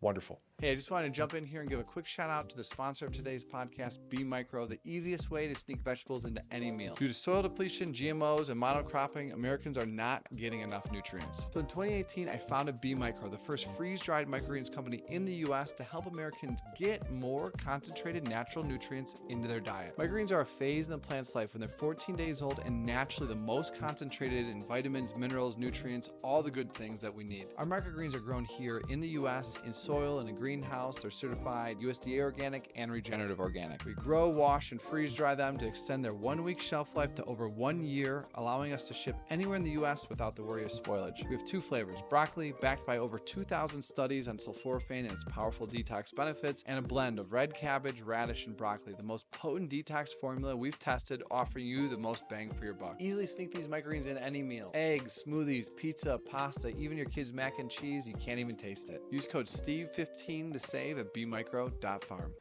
What would you say your superpowers are? I would say it. So this actually comes from my kids, and I don't know if it's because I'm a dad or what, but they're generally my ability to see a problem, deconstruct the problem, and then fix the problem. And so they always, almost anything that they bring to me, I'll always ask them, do you want me to listen or do you want me to help? And if they want me to help, then I sit there and I'm like, okay, let's deconstruct the problem. Here's the root cause. And then we're going to build this back up. So my superpower, I guess, if I had one, was just my ability to take a puzzle, shake the puzzle, and still put the puzzle back together. And I may not have a picture to do it with, but it's that. Like my daughter and my oldest and my second oldest always told me, like, we can bring a problem to you and you help us sort it out. I don't solve it for them, but I sit there and I say, okay, here's the positive outcome, here's the negative outcome if you do these things, but let's tear down the problem. Why are you really, what's holding you up in this problem? Let's figure that part out, and then we can reconstruct, what you want it to be. And, I think that'd probably be the biggest thing. Like, I'm no Einstein. Like, I know math. Like, I'm not like I'm terrible at mathematics, but I'm not Einstein, and I'm not, Brian Cox or any of those great cosmologists that do a lot of stuff out there in the world, or physicists, as much as I would love to be, So, I'm not a great artist. I'm not Pablo Picasso or anything like that. But, I think that's, probably my one little gift that I was given, is just the ability to deconstruct a problem. And for someone that's like, oh, I'd love to practice that ability, how might somebody start that deconstructing, getting to the root cause? Is there a kind of just chain of thinking that you go through, just a question that you'll ask over and over until you're there? So I'd say a lot of what I do, and I've amended it over time, but I would say the basis was always the scientific method, right? And realistically, college to a certain extent teaches you that critical thinking apparatus of don't just, at least the classes I took, don't just assume the book is right? The book is the start of knowledge, not the end of it. So take whatever you're doing, whatever problem you have, whatever issue you're facing, and apply the scientific method. What's the hypothesis for it? What's the root cause, right? How did I end up in this position? And then you start to deconstruct it from the sense that, okay, what methodology would I change or do differently? What outcomes do I want? And how does that inform the rest of my decision-making upstream from that I might? So for me, it's more understanding the scientific method and the methodology around science and all that. Like, again, I'll go back to, I remember the initial debate, interfamilial debate around the COVID. And I have some ex-relatives that weren't sure they believed Fauci and, all the stuff that was coming out of the NIH and all that. And I'm like, if you had seen the initial data dump, I was on the call for the initial data dump that the WHO vomited onto the whole planet. Here's the initial raw data coming out of Africa and the things that they were seeing. Any healthcare professional, sure, you'd be pessimist or you challenge it to say, oh, I'm not sure that I believe that. But if you actually saw the raw data coming out of it, the first words out of my mouth were, holy shit, we got a problem. And I'm not a doctor, but I can read data and statistics. I'm not stupid. So I sat there and I started to read it, and I went back to family members that are like, oh, it's just the government doing this and doing that. And I'm like, if you saw the data that he saw, I think you would make the same. If you saw the data he saw and you Who, thought Fauci? yeah, Yeah. any virologist that saw that data and they could say, or any person that understand that had even just a cursory knowledge of statistics and how they play into, herd mentality and like herd immunization and things like that. Like if you sat there and you looked at it, you would sit there and go, holy shit, maybe we should do something tomorrow. That doesn't mean you do it forever, but the initial dump looks scary, especially for people with asthmatics and people with low, lung function and things like that. You would look at it and you would go, holy hell, like this is bad. Now, yes, subsequent data came out, and yes, it started to level itself out, which is what would happen in any statistical variable. But you sit there and you're like, you can't fly off the handle based on that. So the point being is that looking at it through the rationale of, I understand we need to get back to regular state, right? Everybody just wants to be normal life, no masks, no nothing, no spacing, none of that. But when you looked at the initial data dump, you would sit there and you would have a different conclusion. But again, people parsing out bits of data, that's where, again, the deconstruction part of what I do when I look at something is like, I hear you. I know you don't want to do this. I get it. But I'm also seeing this over here. We need to blend these ideas for a little bit while we figure our way out of it. And intuition and, again, the scientific method, just going back and saying, what is it that I'm seeing? I have to take emotion out of it for a minute. What am I seeing? And now I make a decision. There's too many times that, especially for food brands, to bring it back to what we do, food and beverage, and Please. I see too many emotionally charged decisions. Right? One of the places that we get called into first and foremost is, I don't like my co-manufacturer anymore. Okay, why don't you like them? And you'll get the brand side of the story. Then you'll go in and you'll step into the manufacturer side of the story. Then you get in the middle. Then you take a step back just to review what's going on. And it's like, oh, you guys created a negative, abusive relationship. Oh. Brand, all you did was tell them everything they did wrong all the time. And now you send somebody into the manufacturing plant every time so you can tell them in real time that you don't like them. Wow. And then the manufacturer goes, this is the master service agreement, and you're not meeting any letters of the law in the master service agreement. I know almost immediately walking into anything, if either side or both have pulled out the master service agreement, they're already ready to kill each other. Oh, man. It's like, oh, you guys are beating each other to death with the agreement already? Oh, we got a hill to climb here. So the point in that being that they're only making decisions from an emotional standpoint, good or bad. They're only making decisions angry, or they're only making decisions really happy. And it's like, this is an abusive relationship, right? Like, and that's one of the things where we step in and it's like, stop, everybody stop. We're going to come in. We're going to get in the middle of this. Everybody go to their corner and let's figure out where we're actually at. And oftentimes they had argued so much, they're talking past each other now. Yeah. They don't recognize the argument other than they're just there to argue. Yeah. No one's listening. Yeah. Nobody wants to hear a thing. So you're playing a little bit of therapist at times, it sounds like? Unfortunately, but yeah. Couples therapist? You do it enough times, right? Like, it's like, oh, I've seen this playbook before. Here's how we're going to do it. But yeah, I mean. And what's the way forward? How do you? Depends on how far gone the relationship is. I mean, again, if they're at, this is the agreement and they're already redlining, red letters of the law you didn't meet. Yeah. I can almost immediately, we can tell almost immediately, like, you're DOA. Let's just find you a manufacturing place to go or whatever, because. What's that? Dead on arrival? So it's dead. We're DOA as soon as we walk in. We either need to find you a new place because you've soured this relationship so much. Yeah. And I'm not putting it all on the brand. What I'm saying is that the relationship's de-evolved to the point that you can't resuscitate it. Right. So then we sit there and like, okay, we need to find a new manufacturing asset. We need to find somewhere else for you to be, because ultimately what I tell everybody, especially in like, again, I'll go back to business school or the advising the students and all that.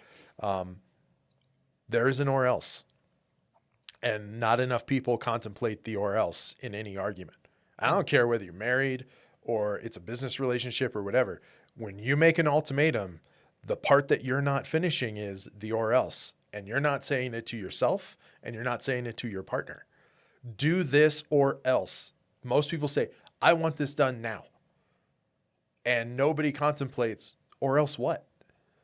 And so whenever we go into a souring manufacturing brand, whatever, relationship, we'll sit there and go, you do realize that the or else is take me to court.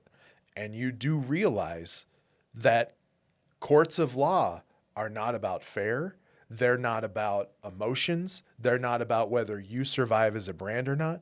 They are about, are you on the black side of the letters or the white side of the letters? And did they actually do something illegal? Mm-hmm. Yes or no? And the other or part of the or else is that manufacturer has dozens and dozens of clients, which means they have more money than you. And if you get into a court battle, not only is it devoid of moral right and wrong, it also doesn't contemplate whether you have the money to continue to challenge or not. Yeah.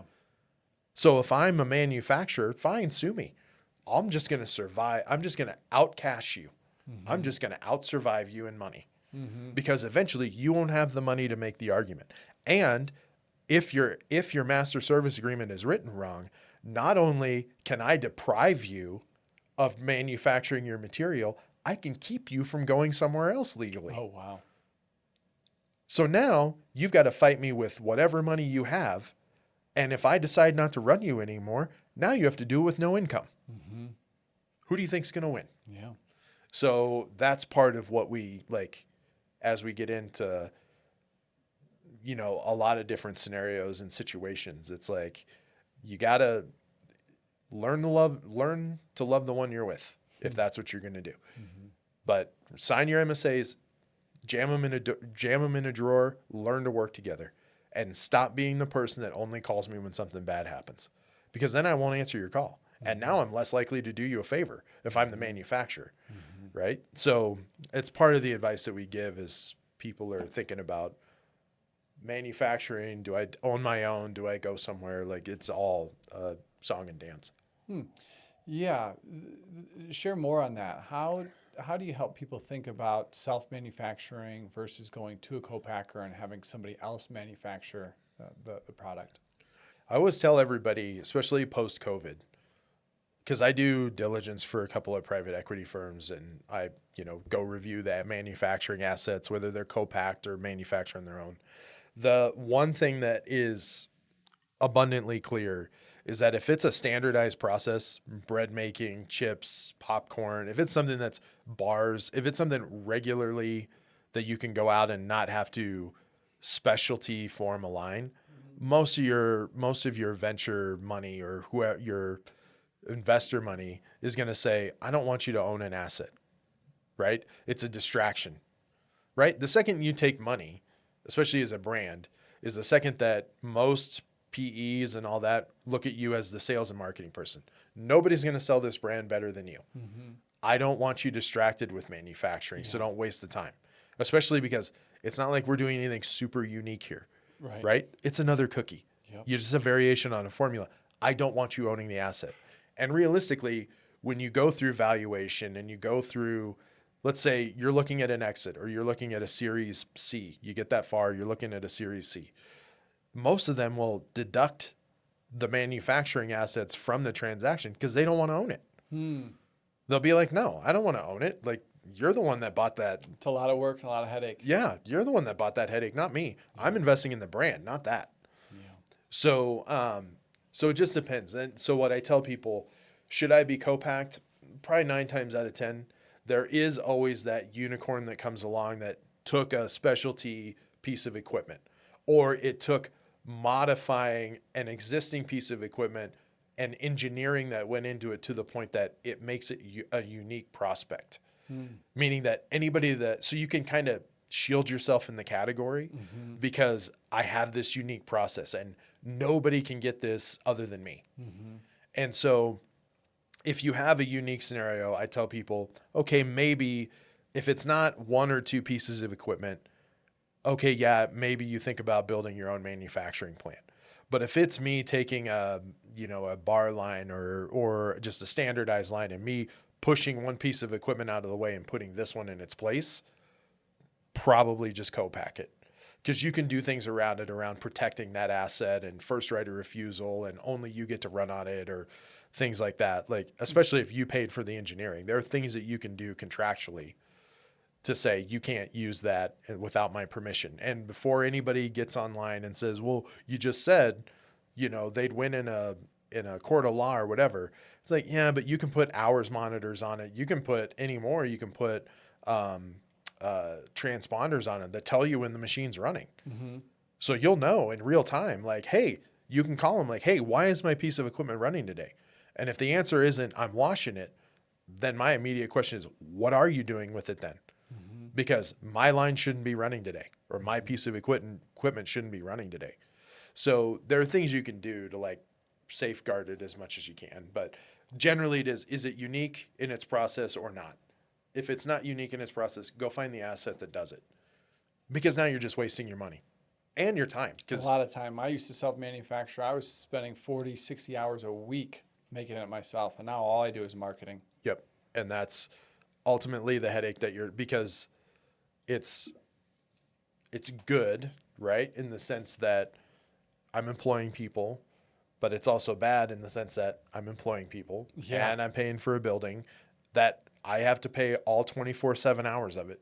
And these machines break and I got to be here all the time. And if people don't show up, then I've got to be there. And I'm like tied to this location. Correct. And it makes your sales cycles harder. So now, do I pay a broker? Do I pay a salesperson? Do I bring it in-house? There's other things that go into it. Now, again, but I could say going into co-manufacturing, same thing. There are dirty people in co-manufacturing and people that will do you wrong. And, so there's other headaches that come with that.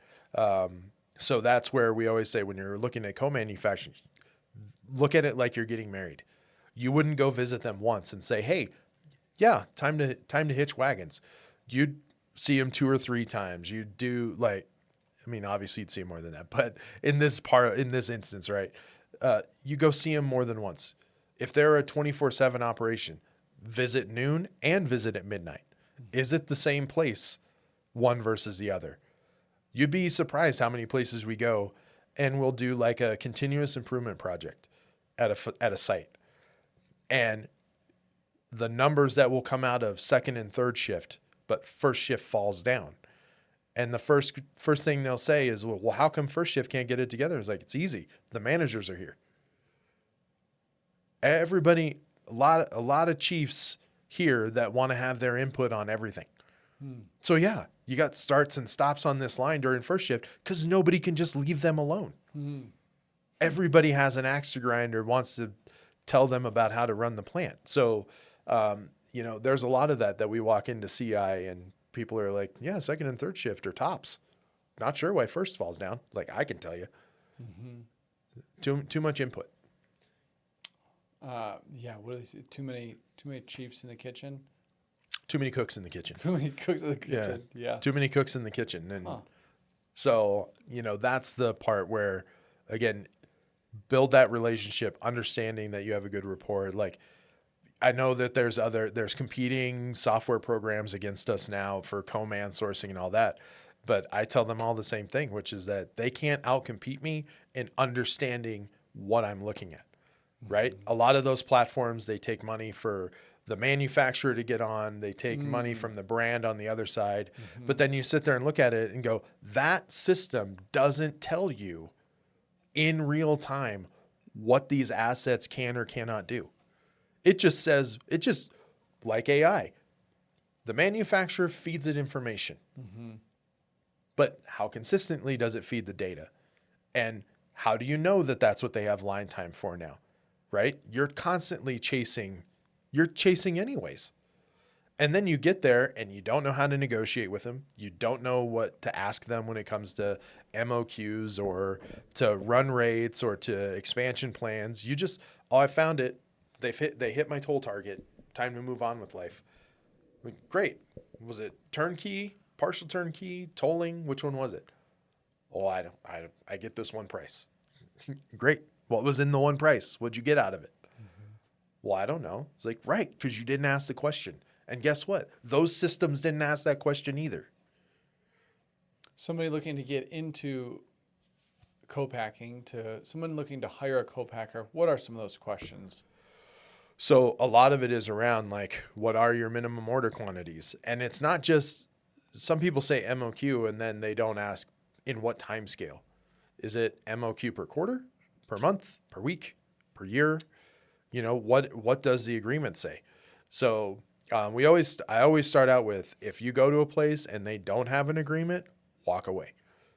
You have no recall protection. You have no quality control. You've got nothing that holds your pricing in stone, that sets your pricing for you. Like your business is going to do this because you don't have any control. And then God forbid, there were 2 brands during COVID, in 2020, called me out of the blue. I think we have a recall on our hands. Great. Let's walk through the information. So we start walking through the information. Sure enough, I had 2 recalls on our hands, and some random manufacturers they had found that would do the product the way that they wanted it done. And I was like, then they come back to me after they get done with the recall. Oh, we need to go back to the manufacturer for the money. What money? Well, we lost sales and we lost this. And I was like, okay, what's your agreement say? We don't have an agreement. Well, then you're stuffed. I don't know what else to tell you. I mean, they're not going to volunteer their money. Like, I don't care how nice or good they were or whatever ahead of time. They're not going to volunteer it. Yeah. So I always say, if they don't have an agreement, if you offer to have one made for them, would they do it? If the answer is no, walk away. If they will, then be willing to walk that path with them. But understand, if they don't have one, then they aren't going to know what they're looking at, which means that it's going to elongate your negotiation process, because now you're going to have a lawyer, they're going to have a lawyer, you're going to redline back and forth because lawyers are going to lawyer and they're going to want to make money. So you might take your 3-month onboarding process to a whole year because you can't get over the hump of whatever the agreement is. Mm-hmm. If you walk in and they have 0 quality, they have no QA tech, no supervisor, no manager, they've got absolutely 0 quality people at all whatsoever, walk away. Mm-hmm. And then you get into the minutia of what is their MOQs, what's their T-max production volume, where are they at in that T-max right now? Like, are they, if they're at 80% and you take up another 2, they got another 3 before they have to start looking at equipment. Well, what does that look like? Because anybody that's got a T-max over 85, 90%, you don't want to be there, because if they're running them machines that hard, that long, they have no preventative maintenance downtime, which means that as things start to fail, you're going to up and down production for months, because what will happen is they didn't PM anything, and now the bagger went down. Okay, we got the bagger up. Oh, now the seasoning tumbler went down. Oh, now we got that going. Now the fryer went down. Mm-hmm. There is a level of maintenance. And realistically, when you're vetting them, like, what is your preventative maintenance schedule? Be shocked how many places that we walk into that are like, we don't have one. Mm-hmm. Like, so you just wait till stuff breaks down and then you address it? When I was manufacturing, that's what I did. I just bought more equipment, and some equipment would be broken, and I'd be fixing it, and I'd just use other equipment to limp along. Yep. And that's the cycle that even large scale manufacturers, I mean, a place I went to, 250,000 bars a day and no preventative maintenance at all.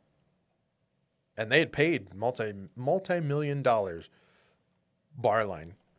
And I was like, why didn't you, for 50 grand more, they would have thrown in the maintenance package with it. Like, why didn't you pay for that?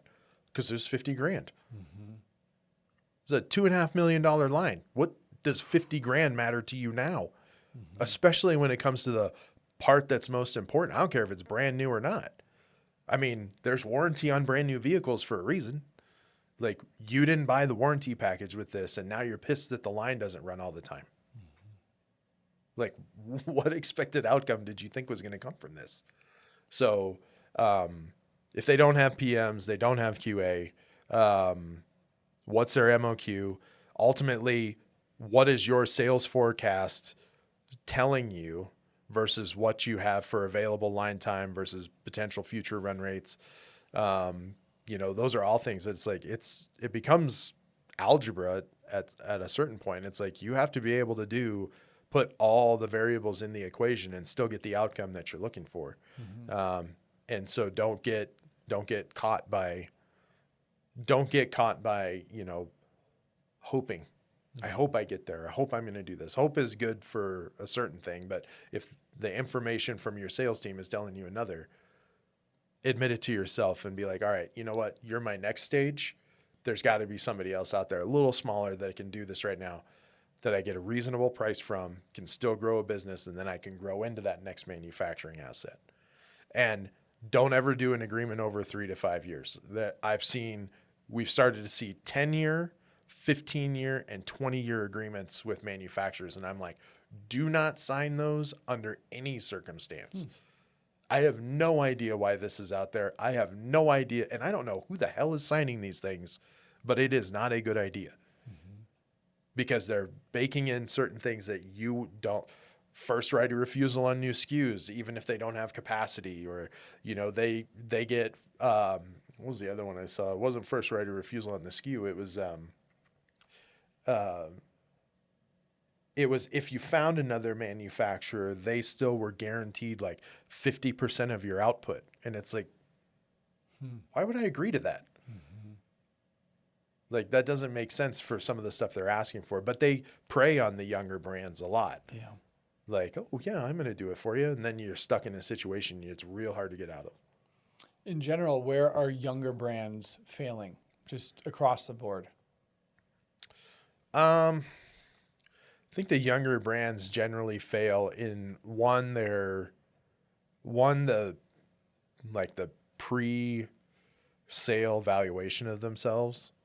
I see a lot of people that make up a number in they're past their friends and family, but they're going for like their Series A or their opening round, right? Or their seed round. And they oftentimes like, how did you get $10.5 million valuation out of thin air? Like, so you can't justify or quantify the number. So then I've one brand that, they're 3 years into still trying to find their first dollar. And I'm like, change the formula. You have no justification for what you're asking for. So change it. Then secondarily to that, it's getting into manufacturing assets that don't fit. Those are the two things I know between overvaluation and then getting into manufacturing assets you shouldn't be in, either because they're too large or they're too small, that you sit there and you're like, they're going to have a real tough go for the next 2 to 3 years. And they'll waste more time, effort, and energy in trying to manage the manufacturing relationship than they ever will. Like, you don't have to worry about Kroger's resets or Walmart's or anything. You're going to be too busy dealing with that because you're not meeting the business metrics one way or the other for just pure production. So, a lot of that. And then the other one is that most people that have an idea, one of the things that I tell them, especially as they start to scale manufacturing, is I'll tell them, it's like, it's not my job to undo the laws of biology, chemistry, and physics for you. Food is dynamic and equipment can only do certain things. And if I have to destroy a piece of equipment to achieve the end goal of your product, I don't want you here. So there is some of that as you scale. There's too many people that I deal with that go from, say, a small manufacturing asset, or I've self-manufactured for 2 years and I've forced it this way. that as I start to scale, I have no strike zone anymore. I don't give a strike zone that somebody can live in. I give them this one. And they have to live within it because that's what I've done. That's what I've been able to do in my small manufacturing bubble. But then as they start to scale, they don't, I mean, the FDA and the USDA give 20% slop in nutritionals, not because they like it, but because they recognize that equipment is dynamic. Bearings go out, they slow down, they speed up. Augers don't do what they're supposed to. Like, they realize that the input can fluctuate.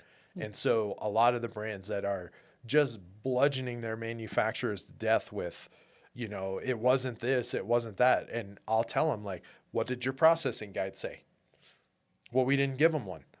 Okay, so you didn't tell them what color it needed to be at this step, and you didn't give them a range that it could be. You said it has to be this.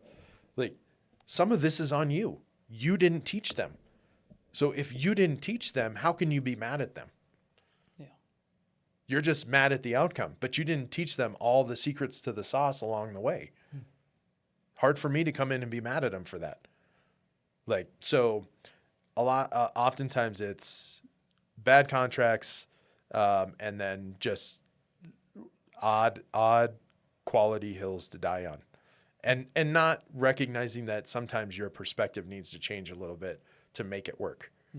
Is it still sellable, still edible, still what you want it to be? And for God's sake, stop. I would implore brands, stop trying to amend your product for the 3 people online that don't like it. That's statistics. That's the bell curve. You're going to have 10% of people on this end that hate it for this reason, and 10% over here that are fanatical, but only if it's this exact way. It's the 80% that you're shooting for. Stop amending for these parts, because you're just going to drive yourself crazy doing it. Well, they got on social media. They said they didn't like it. Great. So? Yeah, it's not your customer. Like, you can't win everybody. You just can't. So stop trying. Yeah, when you're advising these private equity firms, what are they looking for? What are they looking for help with? What's important to them? So oftentimes, more often than not now, I'm called in for food safety and regulatory first, right? Are they running a food safe environment? Like, that's probably, since especially COVID, that's probably the one thing that flipped to the top. So pre and during COVID, I would go in, does the operation look efficient? Is it efficient? Like, what is the output, the theoretical output or the total output of the facility? And then it was food safety and quality and like all the other stuff operationally for a manufacturing plant. Food safety and quality has since come to the top. And more often than not, I'll get called in and they will say, what's the probability of a recall? What are the chances that they're going to get somebody sick? Are there processes that they're doing? I mean, I've done restaurants and manufacturing plants now, and they're like, are their time temperatures right? Are they controlling, you know, leftover food like in an appropriate manner? Does it make sense for what they're doing? What's their allergen cross contamination? Again, in both restaurants and in large scale manufacturing. So that's kind of come to the top first, and then everything else filters down beyond that. Are they efficient? Does it make sense what they're doing? Is the plant set up in the most efficient way possible? A lot of our CI work, so we got into continuous improvement in manufacturing plants by accident. And it only happened because I'd gone in a couple of times to a couple of facilities. I'm like, if you put this way, this would run much better. Or the run rate at this piece of equipment isn't matched to the 3 pieces down the line, or 3 pieces of equipment down the line. So that's why you're having quality issues, or you're having burns, or whatever the case may be. And it got to the point where I just pointed it out a couple of times, and then a couple of the PE firms came back and like, what's going to take for you just to fix it? Like, oh, okay. So we just added a CI team into Whole Brain. It was like, well, seems like a no-brainer. We're getting anywhere between 2 to 4 CI projects a month now. Wow. And we're walking into manufacturing. The worst we've done is a 10% savings. That's the worst. We've walked into a lot of different areas and been like, there's a couple of large scale retailers that we walked into for their refrigerated supply chain. You know, we sat there and did the math, and I was like, you do realize you're bleeding $20 million a year on this, right? Whoa. And they're like, oh, no, we didn't. So then we completely redo it, and like, here's what your supply chain should look like. You squeeze between 10 and $20 million a year out of it. How do they not realize that? Because it's like you get to the point where, one, your supply chain team becomes so big, right? They're so busy trying to keep the shelves full, right? They get busy just trying to do that. And you see it on, I mean, it's one of the things that when I do talks in the UK and in France and stuff like that, when I'm doing different trade shows, you know, I'll tell them, like, in Europe and in Australia, in all those places, in other foreign entities, like, I sell into one place, right? Most American brands would be jealous. I sell to this one point of distribution, and it goes to C-store, brick and mortar retail, Amazon. Like, oftentimes there's a lot of cash and carry warehouses in the UK or in the EU. I just sell them pallets of product, and it's their problem, right? Like, my sales cycle is real short.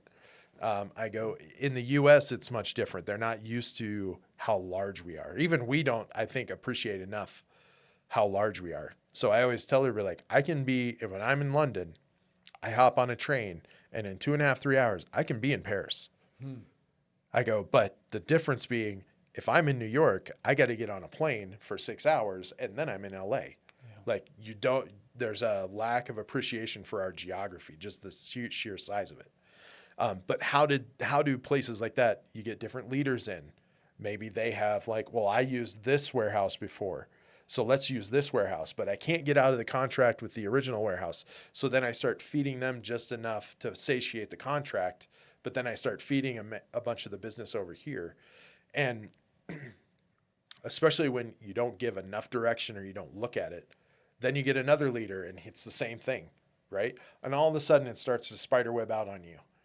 And nobody really thinks to look at it because you're still making money at it. You're not making as much money as you could, but you're still making money at it. So even your finance people are like, oh, fine, I'm bleeding all over these logistics and where I'm sending things. And they're like, but at the end of the day, we still made money. So there's no reason to turn an eye towards it. And so, or not a good enough reason, because you don't know how much money you're bleeding. Yeah, it's not a problem. Right. Because I still make money. So I'm, so for us, when we walk in, it's like, well, wait a second. Like, and then you peel all the layers of the onion back and go, you could achieve the same goal with half the warehouses and 2 shipping lanes. Why are you doing it this way? Oh, well, nobody had actually looked at that. Okay. We walked into one manufacturer. I can't say who, but we walked into one manufacturer. They produce juice. That's all I can tell you. And we found $10 million a year in savings from their raw material suppliers. The funny thing is that we went out, white labeled the RFP, sent it back out into the world, and got cheaper pricing from the people they were already buying from. Oh, wow. So they didn't even have to change suppliers. Yeah. Now, the owner of that group called me and was real pissed off because he figured out, because we had altered some of the numbers, but based on the volume, because you can't change the global volume of what it is you're pulling, right? Like, they had 30 inputs, and it's like, I can't, do too much of one or the other because I can't over contract in here. So we could only slightly change the numbers, but they still looked in proportion, and he figured it out. And he called me all pissed off, like, look what you did to me. And I was like, you did this to yourself. Yeah. I was like, this has been 10 years that you could have given them savings, and you chose not to. Instead, you held them accountable to spot buys in these certain items, and then you're contractually obligated ones in these other ones. All the while, you were giving discounts to other people. Wow. I'm not the bad person here. Yeah. I just found the problem. Yeah, for sure. But it's the same thing. They're a 25-year-old juicing company, and 10 years they hadn't looked at their supply chain contacts. None of them. I kind of want to get now into artificial ingredients. So the state of ingredients in the U.S. versus overseas in Europe, how come Fruit Loops and ketchup looks different, cleaner in Europe than it does in the U.S.? That's simple. They make them, right? The EU does a better apparatus of just saying, you can't do that. You can't do that here. So I always, especially because the FDA controls 80% of our supply chain. USDA is only responsible for 20%. And so 80% of basically, center store, 100% of center store for the most part is FDA. And when it comes to our FDA apparatus, there's been a lot of, how can I put this? One, there's been a lot of sort of a hands-off, like Wild Westing it. Right up until the advent of FSMA, the Food Safety Modernization Act, it really was, I'm going to trust you to do your job. I have authored all these laws, all these CFRs in every category, 110, 111, beauty, healthcare, supplements. Like there's all these federally written laws, but there was no real teeth or apparatus to hold you to it. Right? I've been in some disgusting plants that are still allowed to operate, are still allowed to produce product that still goes to the store. Pest infestation, and I've been to a number of organic places that I can tell you for certainty don't use organic ingredients, or at least not 100%. Wow. And there's nothing that forces them to do the right thing, right? And, let's see, the first CFRs around food, I think, were written in the 30s, 40s. And I know Pillsbury and NASA launched the first cannery together in the 40s for the NASA program. I took HACCP training, and that was part of the training. That's wild. Yeah. Is that for the astronauts then? It was it was just for astronauts, for canning food in space. It had nothing to do with you or me, but it had, the foundations of what we have now. Yeah. And what HACCP started out as 3 points. Now it's at 7. It's not even HACCP anymore, but any PCQI person that knows what they're looking at knows that it's just HACCP with a layer on top of it. But regardless, you ran unfettered for years. I mean, and most food manufacturing, at least in the FDA side of the world, is not in super pleasant places to be. They're they're pleasant places to be. I misquoted or misspoke on that. They're nice, but they're not. It's not LA or New York or somewhere where you want to go and like there's other things around it. Like you're an agricultural community with a manufacturing center in it. That's it. So and that's great for some people, but the point being is that they're hard to get to. There's one plant that I go to that I land the nearest airport. I'm still a 5-hour drive from where they manufacture it. And that's more often than not. I land somewhere, a major hub or even a secondary hub, and I'm still 3-4 hour drive away from, because you got to go way out in the middle of nowhere because that's where the labor's cheap and the land's cheap. And, most people have worked there 30, 40 years. But the point being is that why does the FDA allow certain things? I mean, it could be, one, it's corporate input, right? What did large corporate put money into? What did they want to have sway over? And then secondarily to that, it's just, the unchecked, right? So one of the things that RFK did, which was stupid, which was that he went and he started slashing a lot of the audit support and a lot of the things that, we need, right? We were short on auditors before. Then he slashes the budget, or Doge slashes the budget, and then he goes and cuts a bunch of people out of the FDA. It was like, you were already personnel starved, and now you're making it worse.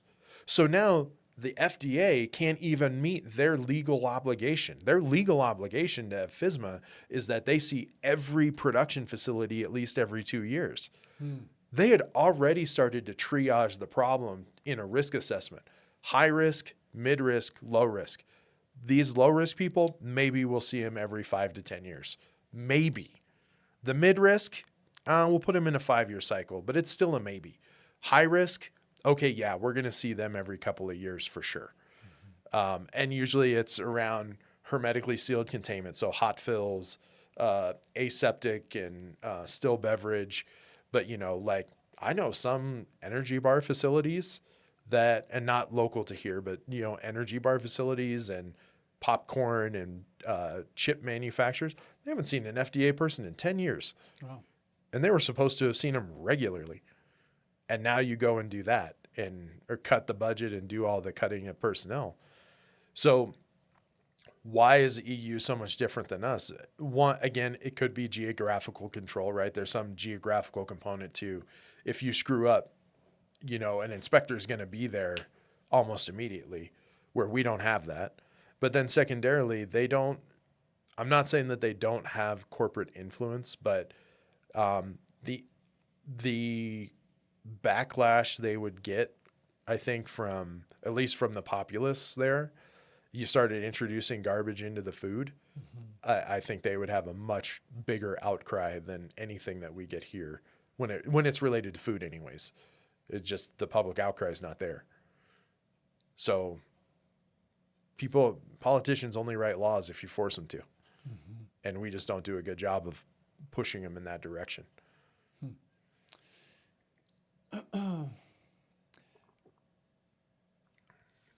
You can go to Europe and eat their pasta, their pizza, and their ice cream and lose weight.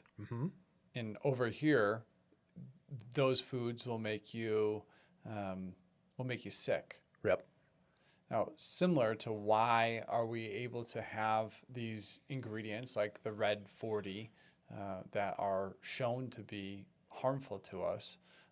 Is there a deeper reason? Is there a conspiracy besides just we want to make as much money as we can, or is there? I just wonder, why is food so bad in the U.S. when you look at other places that have been able to figure out a better way? Because we aren't doing anything to stop corporate augmentation through DNA. Wheat is a good example, right? You have strains of wheat now here in the U.S. that had its DNA altered so that it produced more yield, whether that's through the bushel density or through the height of how tall it actually gets right? Is that like GMOs? Yeah. Okay. So we allow genetic modification in a lot of it, and there's a very large seed company that is not afraid to hold sway. So between corporate farming, right, the takeover of agricultural communities through corporations, but then secondarily controlling all their inputs, controlling what they use, and then, oh, by the way, genetically modifying it along the way so that your per acre yield output gets higher, not based on becoming like better at sustainability, right? Like there's and I'm going to forget his name out of the Dakotas, but he's a big sustainable agriculture guy. And he'll tell you, I think it's Brown. Anyways, he'll tell you, and he's shown data where he can get 100x the output from his sustainable acreage than if he just moves away from conventional farming. If I just move away from conventional farming and the way that we've been taught for generations to do it and move to this other way of thinking about it and doing it, he can prove output increases. Like he literally has graphs and all What's that. That mean? He moves from using herbicides and pesticides and fertilizers and into a more regenerative, more sustainable practice. And would you say he could 10 times the output? Yeah, he can. Wow. He can actually show that he's better for everyone. Win, win, win.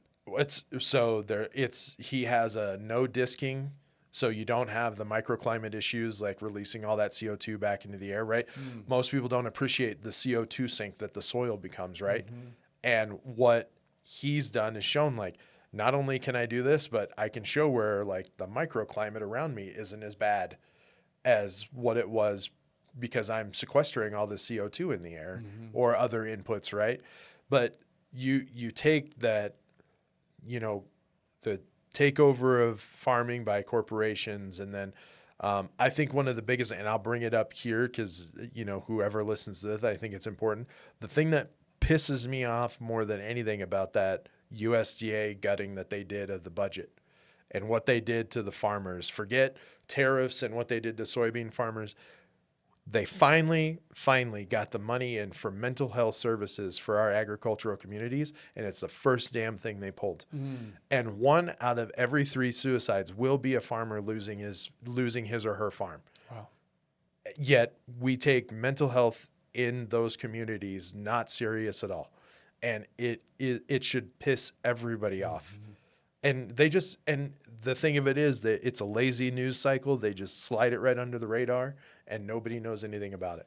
Is it that they don't care, or is it corporate capture and that the corporations want to own all of it, and small business farmers are bad for business?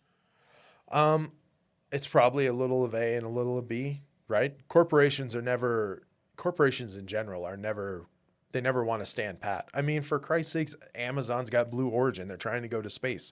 Bezos just published an article that says that that the future, databases and stuff like that need to go to the moon. Like, there's no reason for Elon to have a rocket. There's no reason for other than they need to expand their goal. They said they get. So I read that and heard about that, and he said they get solar 24/7, and then also those databases are run very hot, and it's like crazy cold in space. But the point being, right, there's no reason for them to consider terraforming other than I can do it. Yeah. It's just to say that I did it. Yeah. Right. So I got all the money in the world. What's next? yeah, exactly. Well, I got all the money in the world. I need to get beyond the world now. Yeah. Right. So the point being is that corporations are never good at standing pat. And realistically, the agricultural communities, whether through corporate or it's USDA or governmental input, they are constantly pushed down. There's a constant push against them. So I can't take my 100-acre farm and turn it into 500 anymore because the state I live in has made it too damn expensive for me to do it. Or I can't get away from the single seed supplier for this one type of product. I can't get away from them because this giant corporation owns the whole seed supply chain. Yeah. So I have to use them. I even know farmers that have gotten threatening letters because they carried over seed from one season to another, and it was actually evaluated that they weren't buying as much seed as they were the year before. So then they got a demand letter. What'd you do with the seed from last year?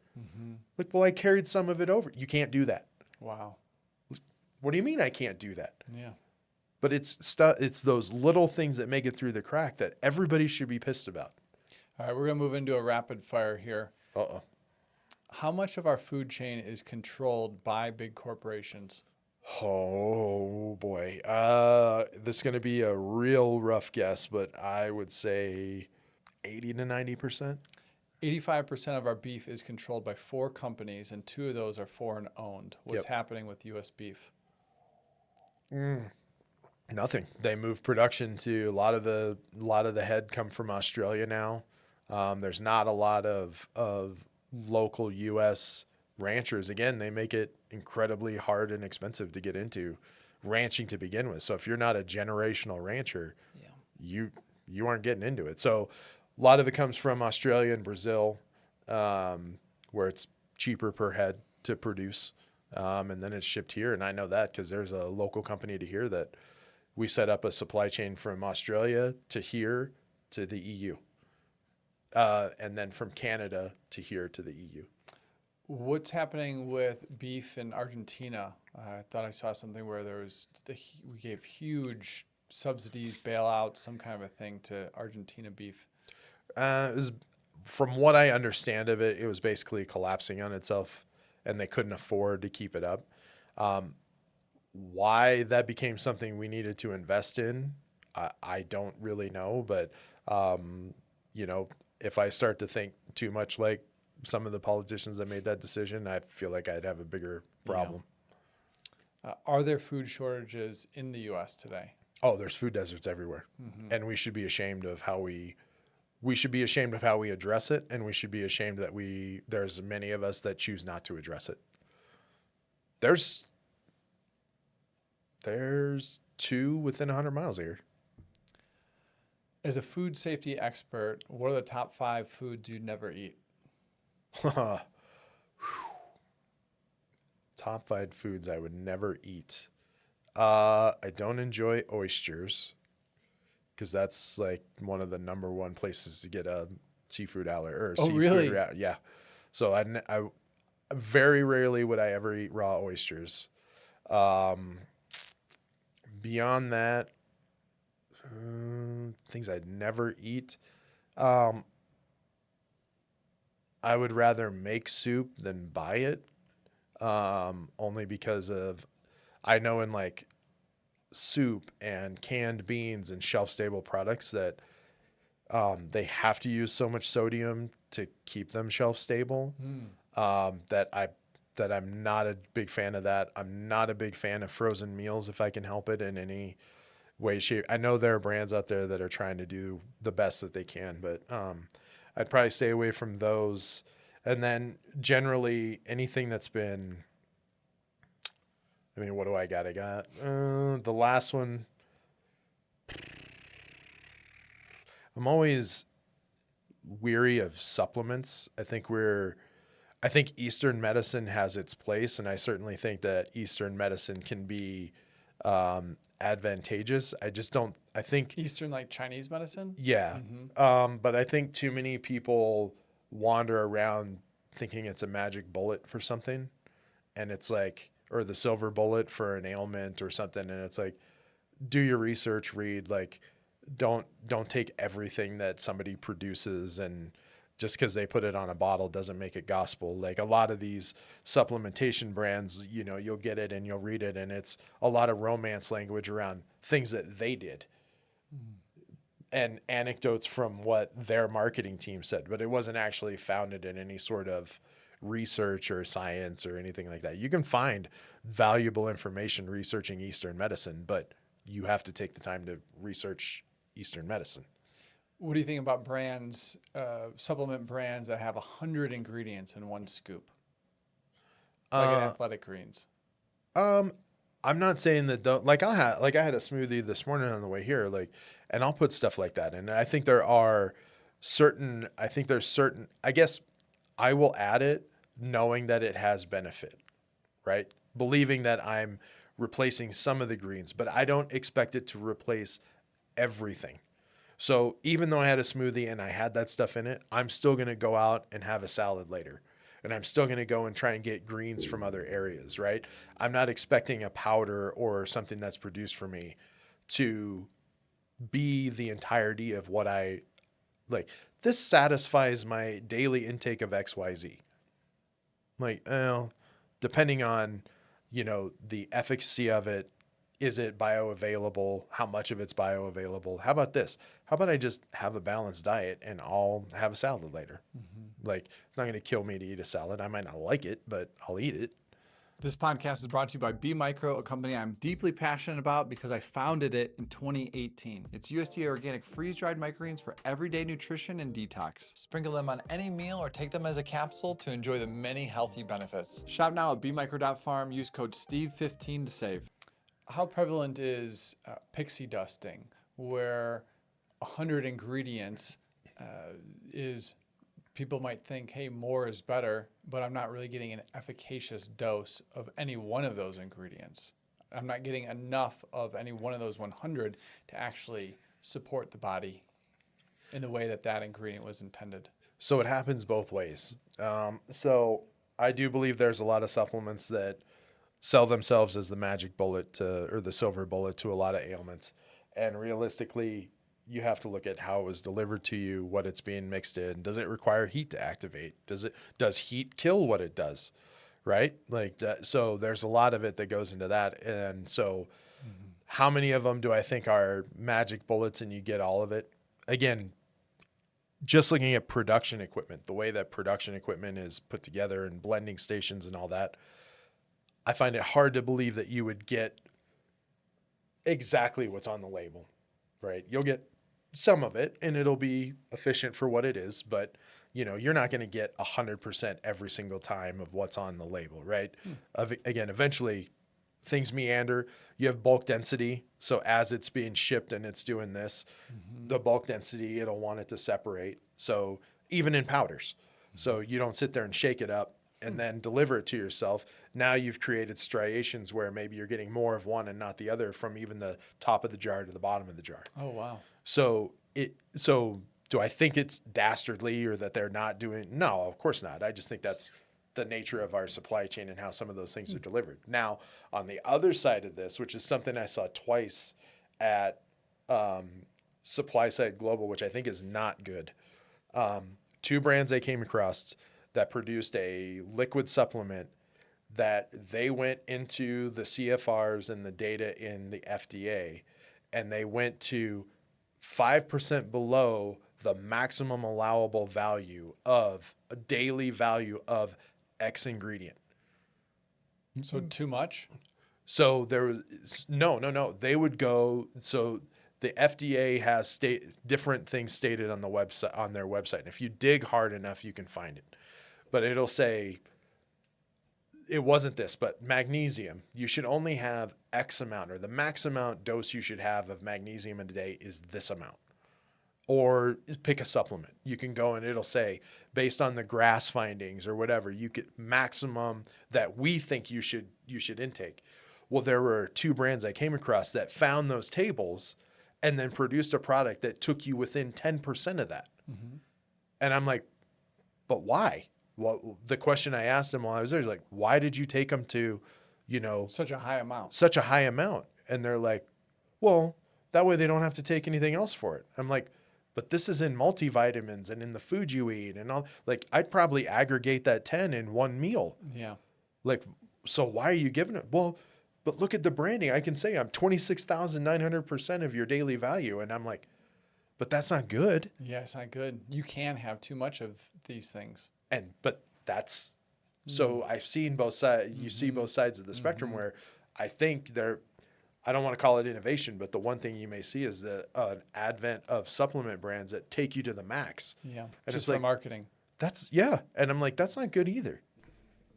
As a food scientist, what are 5 ingredients that you would ban from the industry today? I probably would. So I don't know that I'd outright ban it right away, but I would follow the seed oil thread a lot farther. And I know there's a lot of studies and stuff going on that right now. But I'd probably follow seed oil and target a lot of that, at least to understand it better. A lot of research around how it's inflammatory. Yeah. There's a lot of things that go into, I would say on the USDA side, where chemical treatments are done on whether it's through gas or liquid, that are, and even on the FDA side, that you can mask under processing aids, that elongate shelf life or affect coloration or whatever. I think most of the chemicals that I would probably want out are driven by the U.S. consumers' want or what we've trained them into, which is that food's not dynamic. And so what do I mean by that? A Cheeto is always a Cheeto. A Dorito is always a Dorito. It's the same orange, the same flavor, no matter where I get it.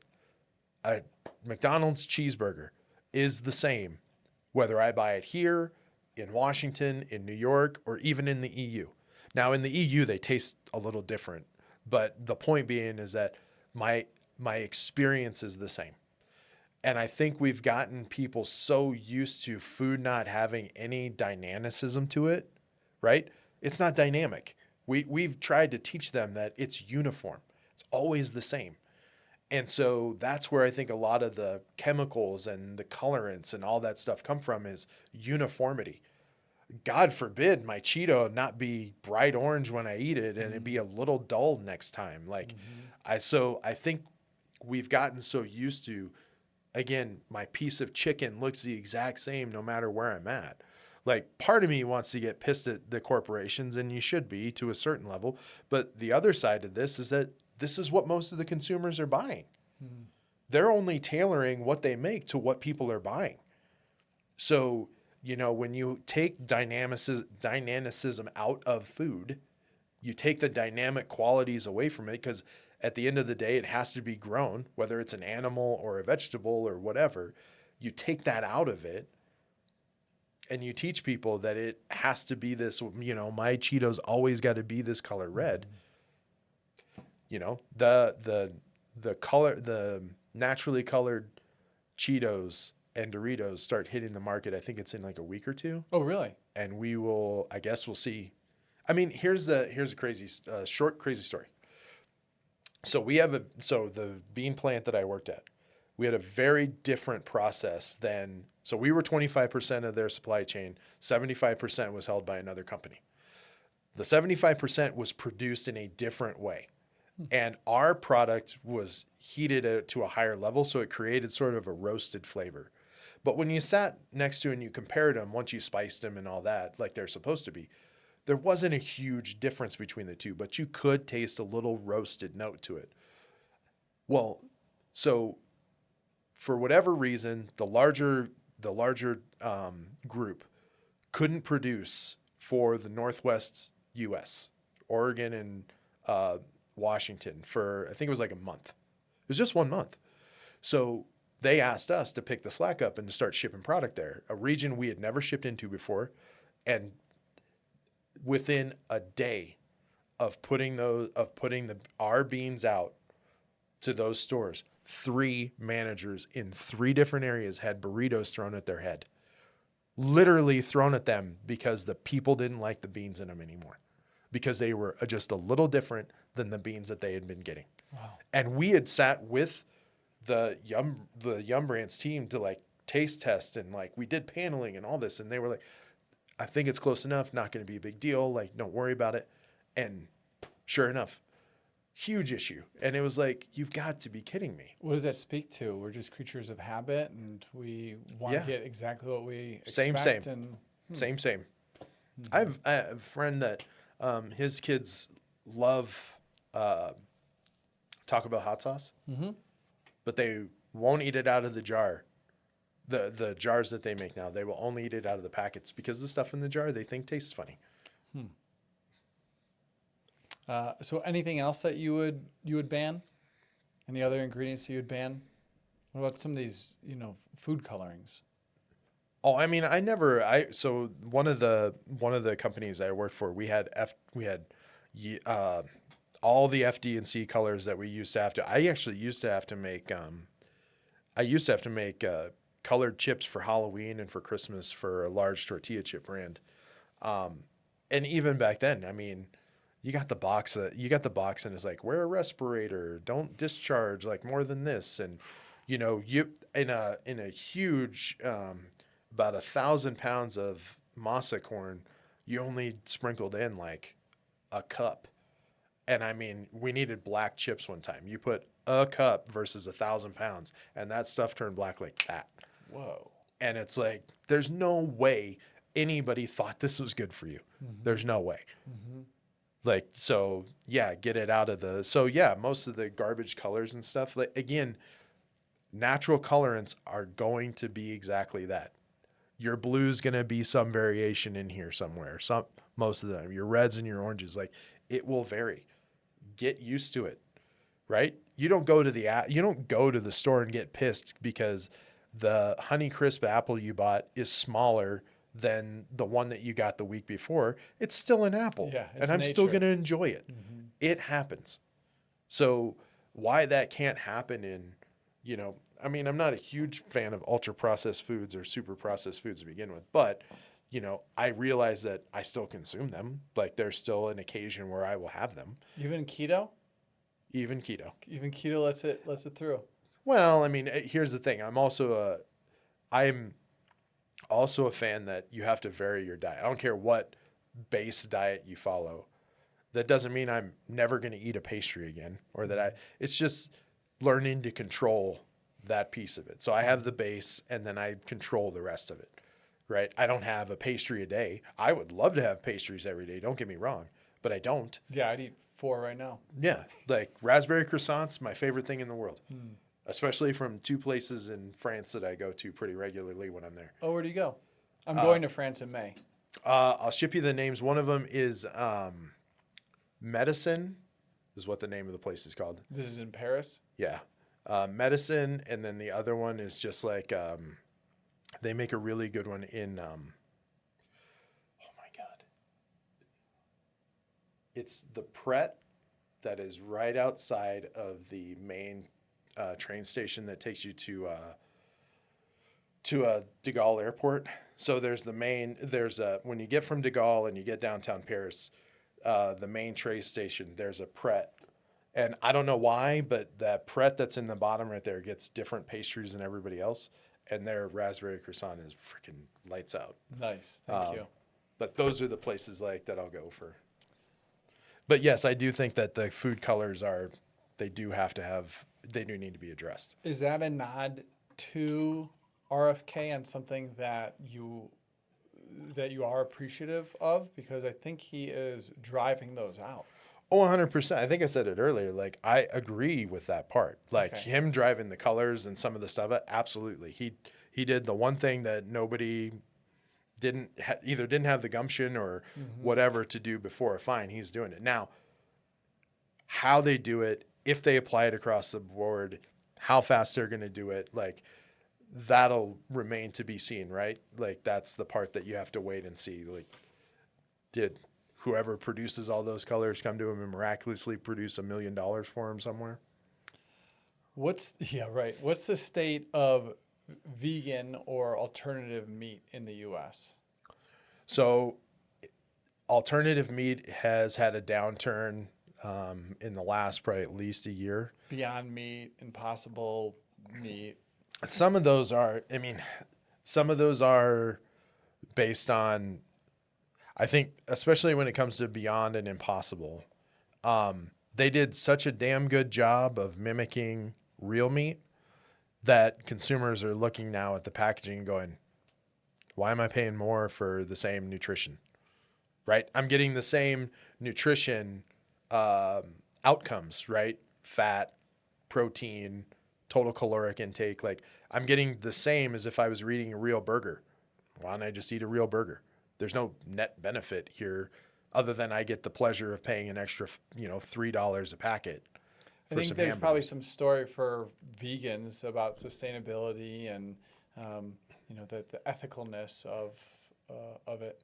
Possibly, but if you look into how those things are produced, doesn't seem clean. I mean, there's 50 ingredients in it. Yeah, I mean, so you trade one sin for another. You know what? I'd rather see people spend money on. I'm not saying not to do alternative. I actually really like Impossible Burgers, so I'll have one every once in a while. But then you had like the mycelium based, like the mycelium reactor based ones, meaty, and some of the other ones. And I know huge raise and unfortunate fail. Yeah, and I think UC Davis is launching a fermentation lab that is going to mimic like what they were doing there, and I know they have a bunch of brands out of UC Davis that are working on it, on variations of the theme. It's a great idea. It is, but then it goes back to, does this, what problem am I solving with this? Which is, I went from the ethical conundrum of killing an animal, breeding an animal to kill it, to consume it and all that. And I've had a veterinarian on here, and he explained how a lot of these animals, these cows, live in just hellscapes. Yeah, and I'm not here advocating one versus the other. And I eat meat. I'm not either. But then you sit there and you look at the chemical inputs that go into producing a mycelium-based reaction, and then the cleaning and processing and pressing and all that stuff that goes on beyond that. It's like, what was the net benefit of doing this? Now, again, I worked with Meaty. I when they very first started, I mean, when I first met them, they were in 2 offices this size. And I can say I got to experience the chicken and the beef and the fried chicken and all that stuff as they were ideating on them. And I always thought they were great. I never thought they got the chance. I think COVID was part of it, but I just don't think they ever got the chance to, because there was a lot of the textures and stuff that went with it that it's like, this actually isn't that far off from the real thing. I enjoyed their product. Like, yes, keep going, like doing what you're doing. And then, of course, they build the mega ranch and everything else that goes along with it. So How much did they raise? $160 million? I think they got to 250 by the end of the rainbow. Pretty sure. I think the mega ranch itself was $160. Holy Pretty cow. sure. So, I mean, it was a lot. That sounds like a ride. Mm-hmm. How do you raise that much money? Is that even possible these days? In their instance, as I understand it, I think it was more selling the tech more than it was selling the brand. Because at the time, what they were doing and how they were producing it was relatively unique. Actually, it was probably the only one. So around the time that I met them and they had just built the pilot plant, UC Davis reached out, but it was one brand that was just trying to get an idea. And I had to back myself out of him. Like, I'm signed with these guys. I can't tell you anything. So UC Davis had gotten the idea from somebody. And then I talked to 3 or 4 other mushroom powder manufacturers on the West Coast that had talked about adding this capability. And then as they started to get into the tech, they're like, oh, shit, this technology is going to be real expensive. And it's like, yeah, it is. Like, it is definitely going to be expensive.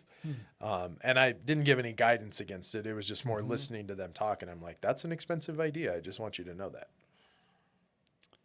But it was more the tech, not the branding as much as it's the technology that has to go into producing it. That was what drove a lot of the valuation. As a food safety expert, what food recalls or outbreaks in the last 3 years stand out most to you? I would say there's a infant formula recall right now. They don't know for sure if it's tethered to infant formula or not. Abbott had a big one in 2022. 22, yeah. That led to a nationwide shortage, right? Mm-hmm. So I would say, anytime it deals, again, the EU versus the FDA, right? The EU differentiates between infants, toddlers, and adults. Whereas here we do infants for a little bit and then adults afterwards, right? Even though they're not the same. But when it comes to, I'd say anything, the infant formula stuff, most of the other recalls that I recall, whether it's foreign, like there's some that like foreign material, and then there's others where it's like microbiological outbreaks and things like that. Like E. coli, salmonella. Yeah, most of those you can tether to either poor sanitation scheduling or in the instance of some of those like listeria recalls and stuff like that. I've been to some of the facilities where it occurred, and it's like, this is not a bad facility. This was just you had an outbreak, and it's not like listeria smells or anything like that. It's like you could have an outbreak and just not know that you had it. And it wasn't somebody's dastardly deed that led to it. It was more of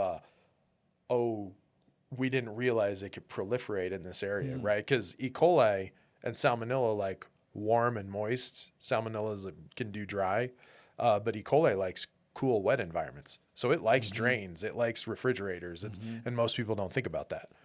So it's like they didn't knowingly do something wrong.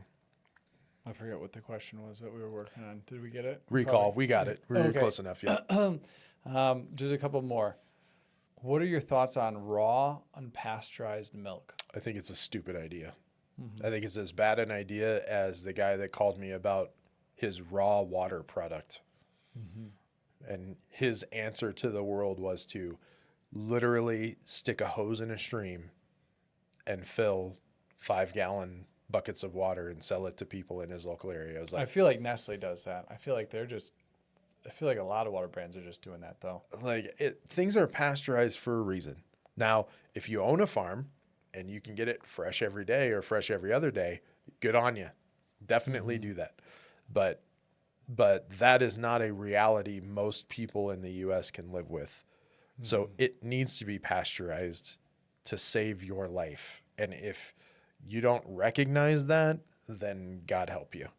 Yeah. So thinking from a standpoint of like scale, like if you're selling millions of gallons of milk, it has to be pasteurized. If you got some super local thing like in your own backyard, that's okay. Yeah, I don't if because ultimately I also believe everybody should be allowed to make their own decision.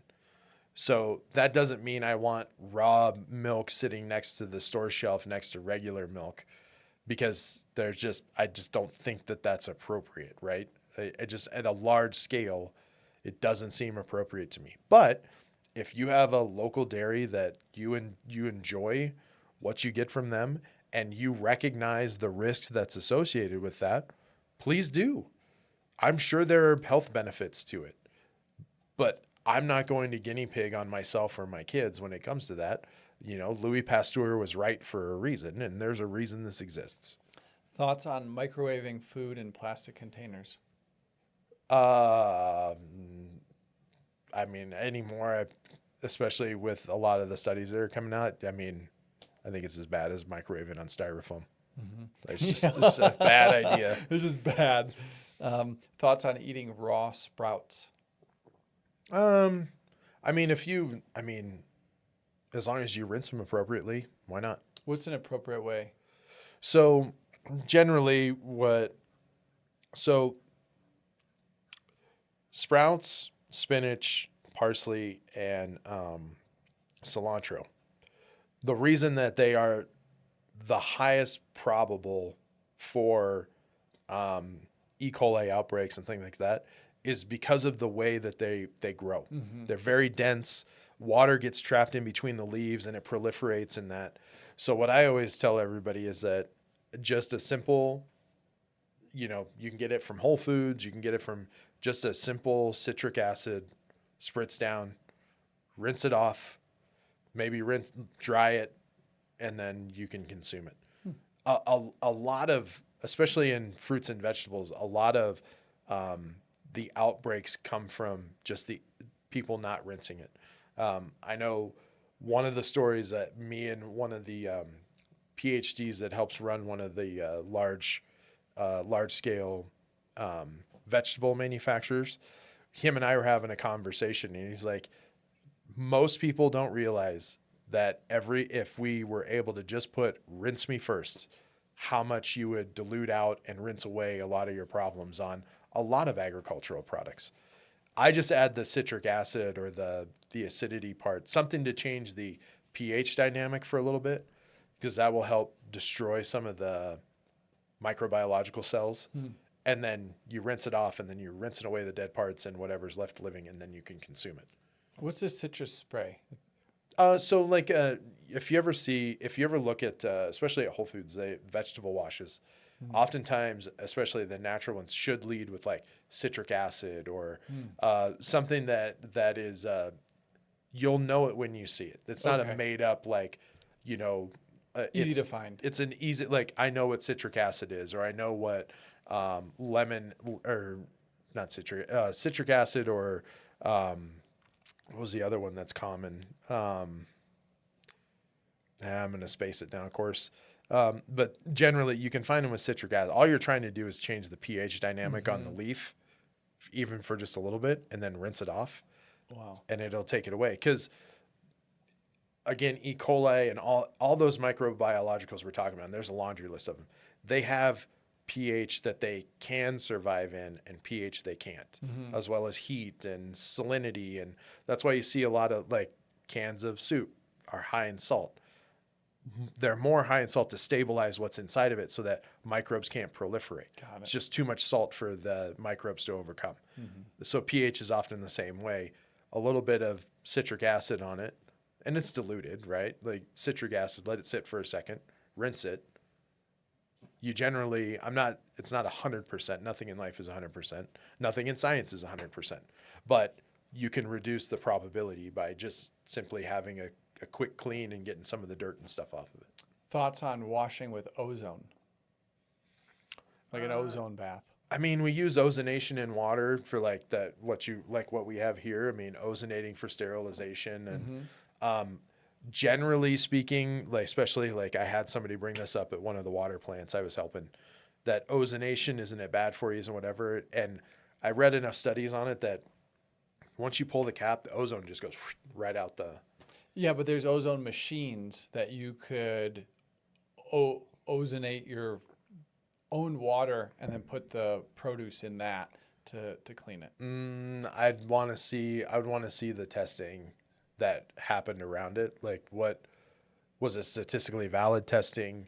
What did they use? What was their control group? Like, how did they dose what it was? Like, how did they challenge the ozone for certain things, right? Because one of the things that I learned in large scale vegetable processing, especially, is there is no certified chemical kill step.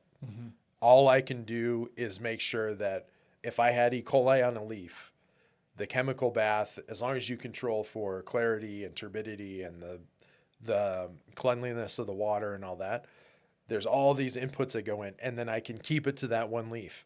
But if I lose any controls in any of these, I may proliferate it out in the water table and I didn't know it. So I would want to see like the efficacy and the proof behind whatever the ozonation was. I'm not saying I can't be convinced. I'm just not convinced yet. I know we use it in water, and that oftentimes it's more for flavor variability than anything else. But it is used in water for bottled waters to be able to do it. So I'm not saying it doesn't have a place. I would just want somebody to prove it first. As a food scientist, is appeal bad for us? What do you mean? Appeal, that coating that is being put on some produce. Oh, APEEL, Bill Gates backed product. I mean, It's on a lot of produce. Yeah, I mean, so a lot of it is for like slow respiration, right? To keep right, because oxygen will be one of the things that degrades things quicker. I would say that from a large scale standpoint, it has its place, but at the same time, it's like in the same breath that I would say wash your sprouts or wash your broccoli, or I would say the same thing. I don't feed my kids an apple or an orange even without cleaning it, right? Cantaloupe's a little different because of the way of the skin, and there's not much you can do. But it's also not covered in all this other stuff. It just came from the ground. So, but when it comes to any other piece of fresh produce, I always clean it before I allow my grapes, apples, oranges. It doesn't matter. I always treat it and rinse it before I hand it to them because it's been held by, if nothing else, it's been held by more than a dozen people before it's gotten to me. Oh, wow. So you've got to make sure that it's clean. Now, whether appeal, as far as I know, the act of the cleaning and rinsing of it should do away with it. But again, it's like it's cleaning like with your citrus spray. the citrus spray, right? But I would probably put that also with pasteurization, right? I can only get milk so far before I can't go any further. Whereas with pasteurization, I can extend it. Appeal, I think, is much the same way. But you should be able to, or at least the way that it's written, be able to rinse that away before you consume it. So, I would never walk into Whole Foods and start pulling stuff off the shelf and eating it. What's one conspiracy theory you believe to be true in the U.S. food system today? I don't know that there's any conspiracy theories per se. I can say that I think at the end of the day, like any other apparatus, it's all rigged. Like, until somebody proves me otherwise, I think that the system itself is rigged to the highest bidder, and the rest of us all will suffer for it. I can't prove it, but I think you can look at enough data to say that I think it's better than fair to say that that corporations use that as a way to push you in certain directions. What motivates you to keep doing this work? I would say that much like what we talked about in the beginning, I can't complain about a problem and not try and get in and help solve it. So me sitting around bitching from the sidelines about I don't like this or I don't like that, and I'm not willing to get into the game, I think that makes me a hypocrite. So I can't change a system or make it better unless I play the game. So I might as well play the game because I just think it does. I don't know. I feel like I'm relatively decent at it. So might as well keep playing the game. Well, thanks for being in the game. I enjoy being in the game as well. I'd like to offer you a gift of a product that I make. It's a blend of microgreens. That's a powder. You can have that one. I'm taking this one and I've had it. Oh, you've had it? Yeah. Oh, nice. I do enjoy it, so thank you. Yeah, tell me your thoughts on it. Freeze-dried microgreens, talk about freeze-drying, microgreens. That's broccoli, radish, and red cabbage, all the cruciferous. So I actually put this in, I put it in some smoothies and then I put it on my eggs in the morning. I enjoyed it. I thought it was great. So I think it was like, you gave me some at one point. I was like, sure. But yeah, I've bought it a couple of different times and I know we enjoy it. I have not had this one yet though. That's the loose leaf. So Okay. we're trying different form factors. We have it in capsules, we have it in a loose leaf, like garnished way, and then we have it in a powdered way. Okay. It's all the same stuff, just how do people want to consume it? Well, I can definitely tell everybody out there, I've had this one and it's good. So Beautiful. I'll find out about this one, but I'm sure it's fine. So. And where can people learn more about you and your work and get in touch if they need some help? So you can go to my LinkedIn page. I'm not hard to find. You can go to Whole Brains page. We have our website, whole-brain-consulting.com. If you're an international brand, we have tagcpg.com. So I'm like Deion Sanders. I'm not hard to find. If you need to find some way to find me, my cell phone number hasn't changed in 20 years. And it's the same one I have tethered to the business. So, generally, if you need to get a hold of me, you can get a hold of me. But I'm not hard to find, I promise. And who are you looking for? Who can you help the most? What's like a good fit for you right now?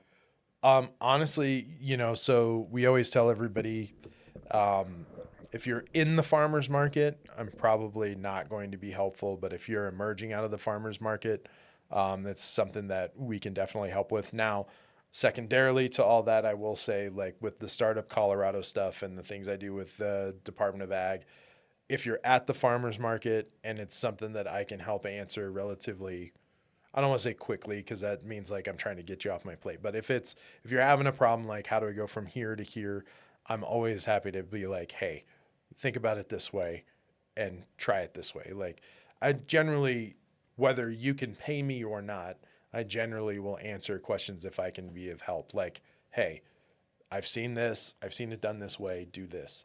But, I don't. So I generally try and help all those. And if I can't help with a particular problem, or if it's something that I've not encountered, or I know somebody that could do it better, I'll point you in their direction. Like, it's not like if I don't know, then you're dead to me. It's like, no, go. If you ask this person, they can tell you. Yeah. So I try and be as helpful as I can about everything. Thank you. Appreciate you. Anything else that you want to share? I think I bored you enough. I've been here for 3 hours. I think you've got enough of me. That was perfect. Thanks so much. Appreciate you. Appreciate you. See you, everybody.